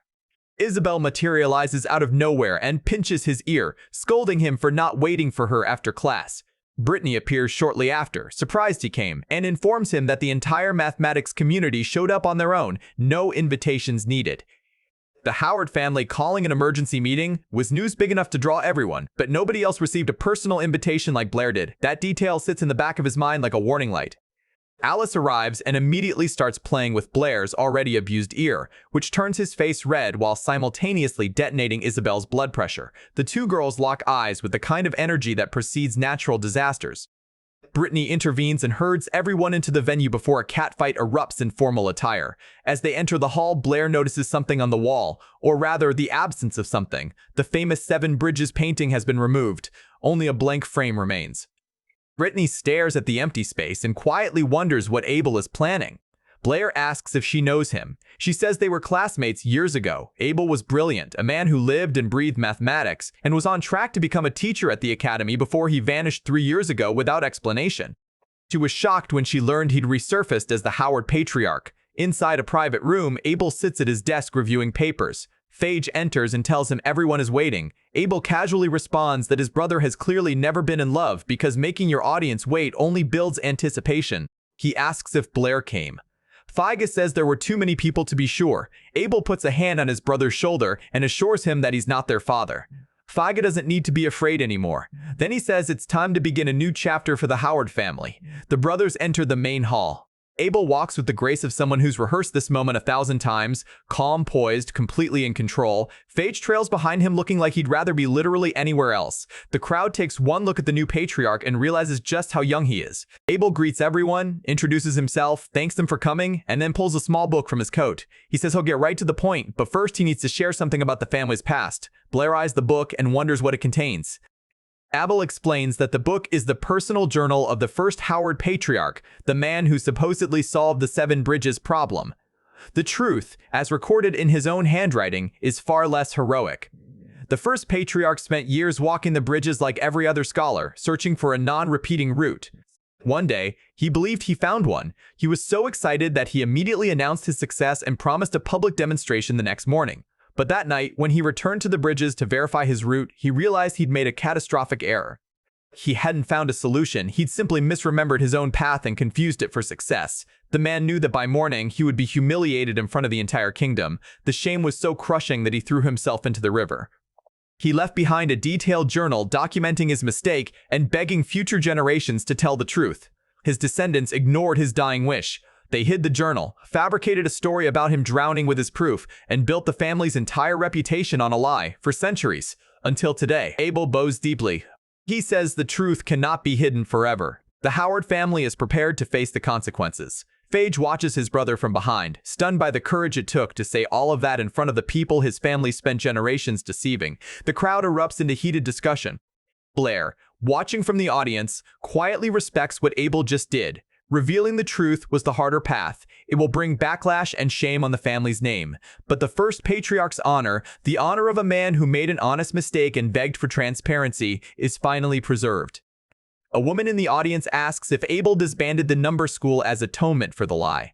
Abel confirms that atonement was part of it, but there's a bigger reason, the devil's number. She asks if they've found it. Abel says no, but he clarifies it's not because of any limitation in their abilities. It's because the devil's number doesn't exist within their current mathematical system. The number is real, but it belongs to an entirely new field that their world hasn't explored yet. The crowd murmurs. A young scholar asks if the number is truly incomprehensible. Abel says it's not unsolvable at all. It simply requires a new way of thinking. And the person who can guide the mathematics community into that new way of thinking is the one who proposed the number in the first place, Blair, from Shendon Academy. The room buzzes. Almost nobody knows who Blair is. Abel explains that Blair has been deliberately humble, requesting anonymity for his discoveries, but the time has come for him to step up and lead. Brittany turns to ask Blair what he plans to do. He's gone, vanished from his seat without a trace. Our boy watched Abel publicly transfer the spotlight from the Howard family scandal directly onto him and decided the smart move was to not be in the building when the crowd realized the genius they were looking for was sitting 3 rows back. Fiage tells Abel that Blair isn't in the hall. Abel smiles and says he misjudged. He thought Blair's curiosity would make him stay, but he adds with a confident look that Blair will come to him eventually. The next day at school, the gossip has reached critical mass. Every student in class knows that Blair is the one who proposed the devil's number. Abel's public reveal of his identity took the heat off the Howard family and dumped it squarely on our boy's shoulders. Blair sits at his desk, annoyed but unsurprised. Abel played him, redirected an entire kingdom's attention in one speech. Toby pokes him from the side, and before his friend can even form a question, Blair snaps that he doesn't know anything. Toby just points forward. Standing directly in front of Blair's desk is Professor Hank, the history teacher, a man built like a wardrobe who looks personally offended by Blair's existence. Hank says he's well aware that Blair is a math genius, but asks if the boy has a problem with him, because he has failed every single history exam. Blair stammers that his memory of the subject is still hazy. Hank slams his palm on the desk hard enough to make the wood groan and shouts that being famous doesn't mean he can skip his other subjects. Toby raises a nervous hand and says someone is here to see Blair. Hank bellows that nobody interrupts his class, not even the vice president. Vice President Calvin places a hand on the teacher's shoulder from behind and calmly says he's the one looking for Blair. Hank's fury deflates like a popped balloon. He tells Blair to go, immediately. Right now. Out in the hallway, Calvin greets Blair warmly. Another man in academic robes stands beside him. Blair's expression says it all. He already knows why they're here. Calvin confirms it. The outside world is demanding that Blair step forward and solve the devil's number. The mathematical community is under immense pressure. They need his help. The man beside Calvin adds that it would benefit Blair too, and there's really no downside. Blair, with a bright smile that hides absolutely nothing, tells them he simply doesn't want to help. The scene cuts. Toby bursts through Brittany's office door like a man escaping a fire. She asks what's wrong.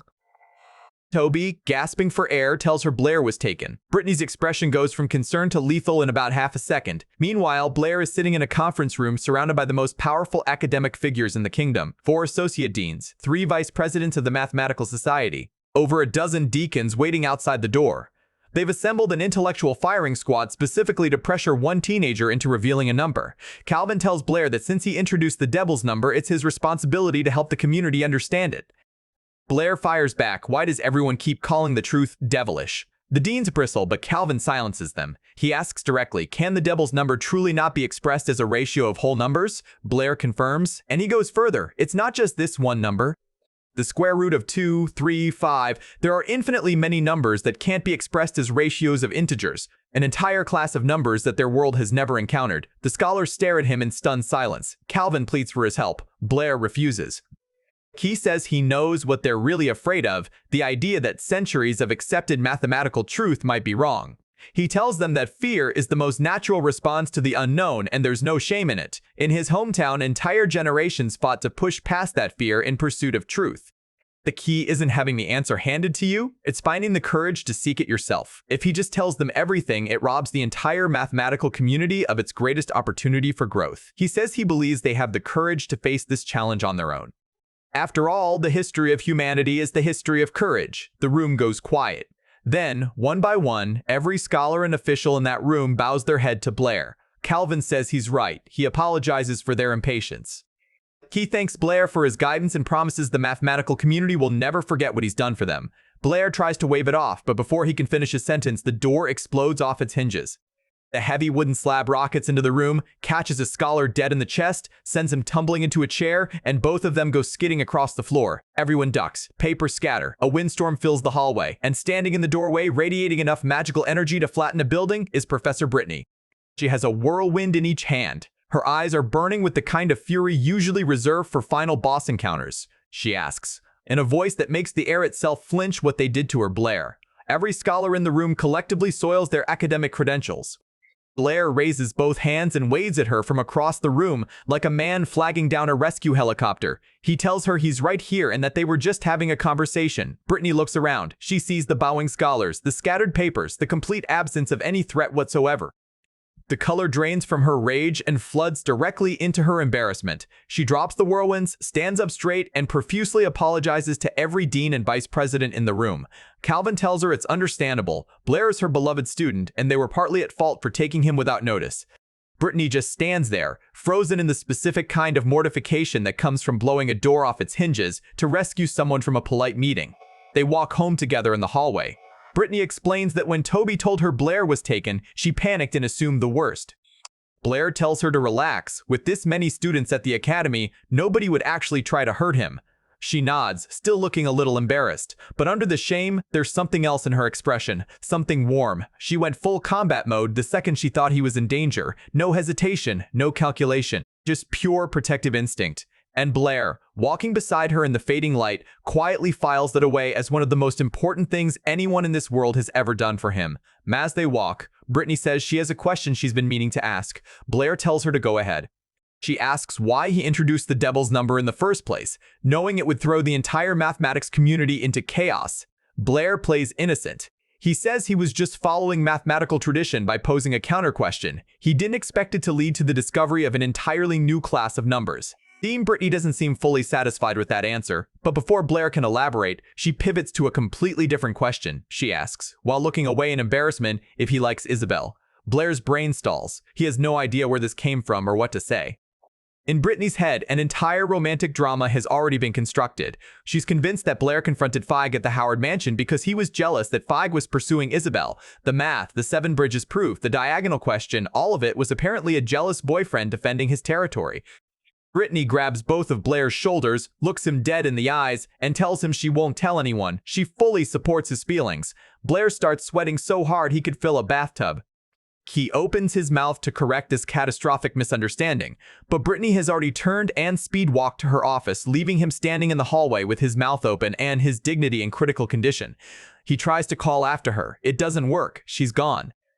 Our boy stands there petrified, knowing full well that this woman just wrote an entire fanfiction about his love life and now believes it's canon. That night at Brittany's house, Blair is cooking dinner from his hometown, mentally planning how to dismantle the romantic conspiracy theory his teacher has built around him. But before he can strategize, Isabel appears in the kitchen asking what he's making. Blair is confused. Why is she here? Brittany casually explains that she invited Isabel over to study the devil's number, and also to try Blair's cooking. 2 birds, 1 dinner. Blair shifts gears and asks Isabel if Brittany's primary magic is wind-based. Isabel confirms Miss Brittany is a high-level wind magician. Blair says he wants to build something called a refrigerator, but he'd need the help of a senior water mage. Brittany asks what a refrigerator is. He explains it's an icebox used to preserve food and hands her a sketch he drew. Isabel takes one look at the blueprint and starts laughing so hard she nearly falls off her chair. The drawing is atrocious. It looks like a drunk child tried to illustrate a cabinet from memory. Blair snatches the paper back, offended. But Brittany takes the concept seriously. Her eyes glow purple as she channels her magic, and within seconds she constructs an ice structure that matches Blair's design almost perfectly. He's floored. He asks how she did that so easily. She says she also knows water magic. Creating ice structures is simple for someone at her level. Isabel is stunned. Dual element mastery is incredibly rare. There are barely a handful of mages in the entire world who can pull that off. Blair, now genuinely curious, asks why someone with this much talent stays at a small academy like Shendane. Brittany's expression darkens for just a moment. Her eyes drift to the cooking pan. Then she announces that the food is ready, a transparent dodge that works perfectly because Blair immediately panics about the stove and rushes to turn off the fire. Smooth redirect. He files the question away for later. They set the table. Blair's spread looks foreign and strange. Dishes from another world that nobody in this room has ever encountered. Isabel says it looks weird but smells incredible. Brittany tells her she thought the same thing until she tasted it. Blair explains these are all recipes from his hometown. Isabel stubbornly declares she won't eat it even if she starves to death today. This declaration lasts approximately 90 seconds. The next shot is Isabel licking her lips with the glazed-over expression of someone who just had a religious experience through food. She's in a complete daze. Blair, because he can't resist, reminds her of her bold starvation claim from 2 minutes ago. Isabel grabs his ear and starts twisting, yelling at him for making food so delicious that she can't even maintain her pride. He screams. She twists harder. Brittany watches the entire scene and starts laughing, genuinely, deeply laughing. The two stop and ask what's so funny. Brittany says she really thinks they make a great couple. Both students freeze like someone hit pause on reality. Isabel spins away and declares she would never match with a pervert. Blair spins the opposite direction and says he'd never match with an arrogant girl. They're both bright red. Neither is making eye contact with anything except the wall. Brittany, thoroughly entertained, changes the subject. She mentions that Isabel is being promoted to junior magician soon and asks which element she wants to specialize in. Isabel says wind magic, just like her teacher. Brittany advises against it. Wind is powerful at higher levels, but at the junior stage it lacks combat utility. She recommends earth magic instead since it's the strongest defensive element. A girl should be able to protect herself. Isabel immediately protests that the earth magic robes are too ugly. Blair mentally laughs at this being her primary concern. Isabel, without looking at him, grabs his ear again and yanks. He shouts that he didn't even say anything. She says she could tell he was making fun of her in his head. The woman has developed psychic ear detection technology. Brittany asks Blair which element he plans to specialize in. He thinks for a moment and then answers with supreme confidence, all of them, every single department. Isabel laughs and calls it an impossible dream that not even Miss Brittany could achieve. But Brittany doesn't laugh. She goes quiet. She says Blair's words might not be as ridiculous as they sound. She explains that the magical energy surrounding him gives off a strange, dense feeling, unlike anything she's sensed before. He might actually have an affinity with all 4 elements simultaneously. Isabel tells her to stop taking his nonsense seriously, but Brittany has that look in her eyes, the one she gets when she's connecting dots nobody else can see. She sets the topic aside and announces that from now on, she'll be personally guiding Blair's magical training. He helped her in mathematics, so she'll return the favor in magic. Both students light up, but Brittany adds a critical caveat. Being a great mage isn't just about casting spells. Magic requires incantations and gestures that take time. In a real fight, an opponent won't politely wait for you to finish chanting. To cover that weakness, every serious mage needs hand-to-hand combat skills. She's going to teach them martial arts before magic. Blair is surprised to learn his teacher can fight. Isabel volunteers to spar with Blair first, saying she trained in martial arts at home. Brittany agrees but tells her to go easy on him. Isabel promises mercy while internally vowing to absolutely destroy him. The duality of this woman is incredible. They change and head to a training room. Isabel taunts Blair, telling him not to cry when she's done with him. Then she launches forward without warning, fast, aggressive, closing the distance in a blink. She throws a punch aimed at his face. Blair dodges it cleanly. The fight continues deep into the night. The two of them move across the room in a blur of strikes and counters, and despite Isabel's formal training, Blair keeps up. Then he finds his opening. He grabs both her wrists, sweeps her balance, and pins her in one fluid motion. The position they end up in is not classroom appropriate. She's trapped, flushed, and completely aware of how this looks. She calls him a pervert and demands he let go. Blair tells her he will after she concedes. She responds by launching a sneak attack kick at his face. He dodges that too, counters with a gust of wind magic that knocks her off balance, and she starts falling again. But Blair catches her mid-drop, one hand on her hip, holding her inches from the floor. That much talk about pressure, control, and being pinned down was asking for trouble, but somehow our boy kept it purely tactical. Brittany interrupts the moment. She asks where Blair learned to fight. He says he never formally studied, but he practiced a martial art called Sanda for a while back in his hometown. She asks what Sanda is. She also asks about his hometown, a question he's been dodging for weeks. Before he can construct a believable answer, Isabel reaches up and yanks his ear because he's still holding her. He sets her down. She pouts and claims she only lost because the floor was slippery. Brittany, now genuinely curious about his fighting ability, asks Blair to spar with her. He hesitates, saying Sanda is hard to control and he almost hit Isabel too hard. Brittany tells him not to worry about it. Blair readies himself and charges. He throws a kick aimed at Brittany's upper body. She reads it perfectly and raises her guard. And that's when Blair makes a fatal mistake. He sees her guard go up and certain assets bounce from the impact of her defensive stance. His old Sanda coach once told him that against a real master, you won't even understand what happened to you. Blair didn't believe it at the time. He believes it now. In the fraction of a second, his focus breaks. Brittany strikes the side of his neck with surgical precision. Our boy's consciousness disconnects from his body like someone unplugged a router. He drops. Brittany catches him before he hits the floor and gently lays him down. Isabel rushes over in a panic, asking if he's okay. Brittany assures her he just passed out briefly and will wake up soon. Then Brittany, seizing the moment while Blair is unconscious, tells Isabel something she's been holding back. She knows Isabel likes Blair. The girl recoils like she touched a hot stove. She denies it furiously. She says she would never like such a pervert and demands Brittany stop saying such ridiculous things. Brittany tells her gently that there's nothing wrong with it, that she shouldn't deny her feelings. And then Brittany adds with a softness in her voice that catches even Isabel off guard, she's the same way. Before either of them can process that admission, a hand reaches up from the floor and grabs something it absolutely should not. Blair, still half unconscious, is groping Brittany, not on purpose. His brain isn't even online yet, but his hand found a target and his reflexes committed to it. Isabel's eyes go wide. She thinks he was awake the entire time and heard everything. He wasn't. He's barely conscious. But that distinction is about to become very painful for him. The next day, Blair arrives at school wrapped in bandages like a mummy. Toby asks what happened. Blair says he accidentally fell. The truth is that the moment he woke up, still confused, still groggy, hands still on the crime scene, Isabel descended upon him with the fury of 1,000 suns. She pinned him to the ground, twisted his arm behind his back, and didn't stop until something cracked. Blair was screaming for mercy. Brittany was weakly asking Isabel to let him go. None of it mattered. The girl broke his hand with the casual efficiency of someone snapping a breadstick. Blair now knows two things for certain. First, Brittany has formal combat training from somewhere important normal people can't fight like that.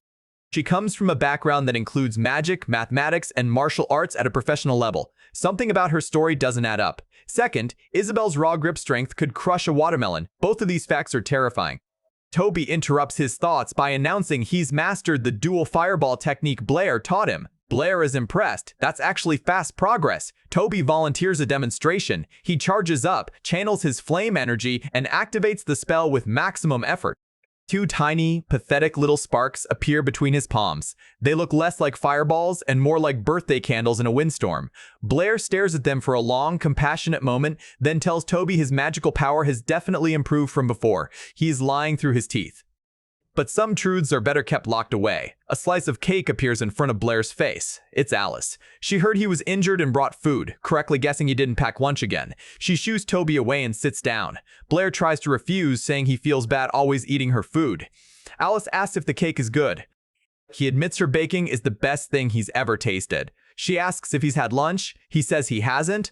Then Alice ignores his question entirely and asks one of her own, does he like Isabel? Blair chokes on the cake so hard he nearly goes to the afterlife for the second time this week. He asks why everyone keeps asking him that. Alice picks up on the fact that someone else already posed this question and waits patiently for his answer. Blair wipes his face and says calmly that right now, the only thing he's interested in is studying magic. Alice calls it a ruthless answer but says that's fine. Blair asks what she means by fine. She doesn't answer. Instead, she leans in and kisses him on the cheek. Our boy short circuits. She pulls back, smiles, and says she'll come play with him again soon. Then she walks away, leaving Blair frozen in place with cake crumbs on his face and an entire classroom full of witnesses who now regard him as the Academy's most dangerous weapon, a man who has somehow bewitched both Alice and Isabel without even trying. The secondhand embarrassment hit harder than the spell. The next day, Blair heads to the Magic Association library. He's read through nearly every book on the first floor, and it's time to level up. He stretches, cracks his knuckles, and heads to the front desk where a purple-haired woman sits reading a romance novel with the enthusiasm of someone who has never been interrupted and plans to keep it that way. Blair asks how to access the second floor. She checks his apprentice level and shuts him down. Junior magician minimum, no exceptions. She even takes a jab at him, saying someone at his level couldn't even understand the advanced books. Blair is about to fire back when a familiar voice calls out his alias. It's Jasmine. The purple-haired woman couldn't care less and tells Jasmine to deal with it before returning to her book. Jasmine explains the situation. To reach the second floor, Blair needs either a junior mage certification or he can submit a completely new type of magic for certification. The second option has almost zero chance of success, which is why she recommends he just improve his spiritual power through training and come back when he qualifies. Blair says he'll take the certification exam. Right now, he says he just happens to have an idea for improving water element magic. Jasmine warns him if he fails, the association will blacklist him permanently. No more library, no more resources. He assures her it'll be fine. She doesn't look convinced but leads him to the examination room anyway. Jasmine explains to the examiners that an apprentice-level mage wants to certify a water element improvement. The bald examiner, the same one from Blair's first visit, says it must be another scammer trying to game the system. The water element has been perfected for generations. There's nothing left to improve. The blue-robed examiner tells Jasmine to warn the kid that failure means a permanent ban. But she holds her ground and says he deserves a chance. They relent and let him in. Blair enters the room and adjusts his mask. He greets the two examiners. The bald one isn't paying attention until he hears the name. His head snaps up. He recognizes this kid. This is the same maniac who nearly vaporized the building last time. He immediately tries to convince the blue-robed examiner to move to a reinforced testing room, but the man in blue waves him off. He calls the bald one a coward for being afraid of a student and tells Blair to hit him with whatever he's got. Blair starts gathering energy from the air. It flows through his entire body. His eyes shift, one side cold as ice, the other blazing like an inferno. Two elements activate simultaneously. Fire blooms in his left palm. Ice crystallizes in his right. The blue-robed examiner's confident expression cracks the instant he realizes what he's looking at, a dual caster. He turns to the bald man and demands to know why he wasn't warned. The bald one is already casting a defensive barrier because he knows exactly what's about to happen. Blair brings both hands together. Fire meets ice. The water inside the ice evaporates into steam. The steam superheats and propels the flame forward at impossible speed. The fusion of two opposing elements creates a pressure wave that fills the room with blinding light. The bald man's barrier barely holds. The blue-robed examiner stumbles backward. Steam and fire spiral around Blair like a halo of destruction, and for one breathtaking moment, the entire room is swallowed by a light so bright it looks like a second sun just ignited indoors. And that's where we stop. This kid walked into a world with no power, no money, no name, and no future.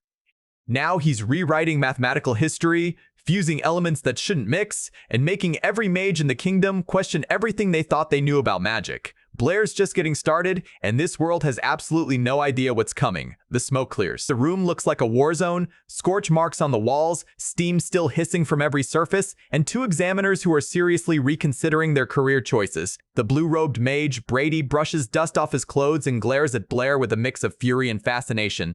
He demands to know how a student-level mage just did that. Blair, standing in the middle of the wreckage looking like he just sneezed too hard, explains it like it's the most obvious thing in the world.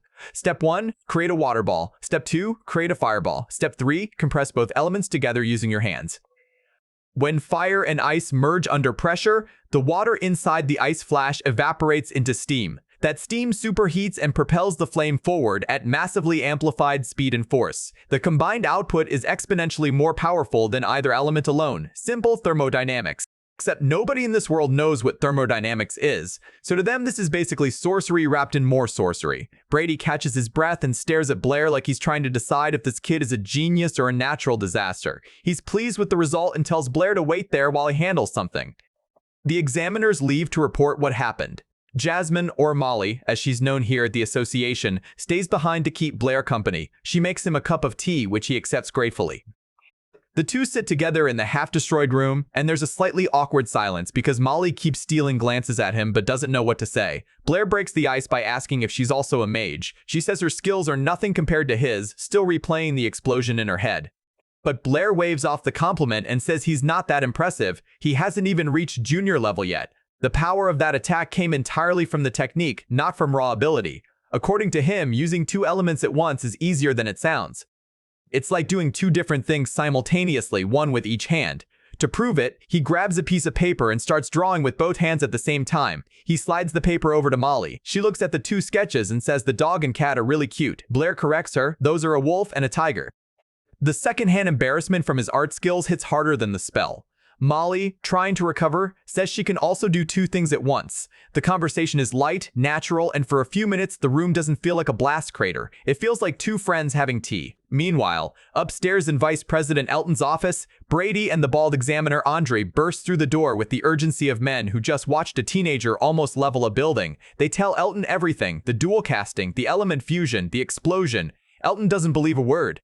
He says flatly that someone at Blair's spiritual level simply cannot manifest two elements simultaneously. It's not a matter of technique, it's a matter of what should be physically possible. Brady insists that he and Andre watched it happen with their own eyes. The old man goes quiet. A thought crosses his mind. If this technique is real, it could open an entirely new path for magic. But the critical question isn't whether Blair can do it. The question is whether anyone else can. A technique that only one person in the world can use has no practical value to the community. Elton makes a decision. He orders every manager, instructor, and available mage in the association to assemble immediately.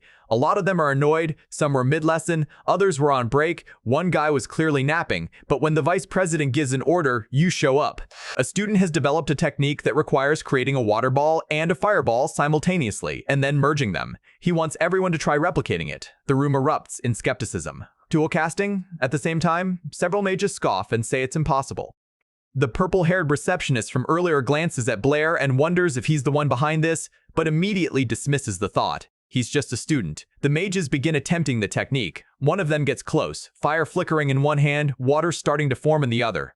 For a second, it looks like he's going to pull it off. Then the water destabilizes, the elements reject each other, and the spell collapses entirely. He tries again. Same result. Across the room, mage after mage fails. Fire cancels water. Water extinguishes fire. Nobody can maintain both elements in a stable state simultaneously. The consensus quickly shifts from "this might work" to "this is literally impossible." Brady reports the results to Elton. Not a single person in the entire Magic Association could replicate Blair's technique. Elton's expression darkens.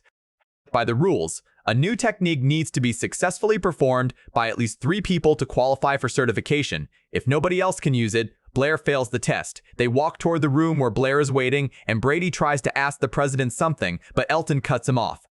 He says quietly, almost sadly, that he suspects only this kid, only Chenlu, can use this magic. Maybe no one else in the world can do it. They open the door, and standing right there next to Blair is Molly, with a perfect water ball hovering in one hand and a steady flame burning in the other. Dual casting, clean, stable, flawless. The 3 older mages freeze in the doorway like someone hit the pause button on reality. Their jaws hit the floor in perfect unison. Molly notices them staring and awkwardly greets Vice President Elton, clearly not understanding why everyone looks like they've seen a ghost. Blair immediately jumps on the opportunity. He says Molly is incredibly smart, picked up the technique naturally, and asks if this means he passes the test now. Elton explains the situation. Technically, 3 users are required. They tested every mage in the building, and Molly is the only other person who managed it. By the rules, Blair should fail. Molly's face falls.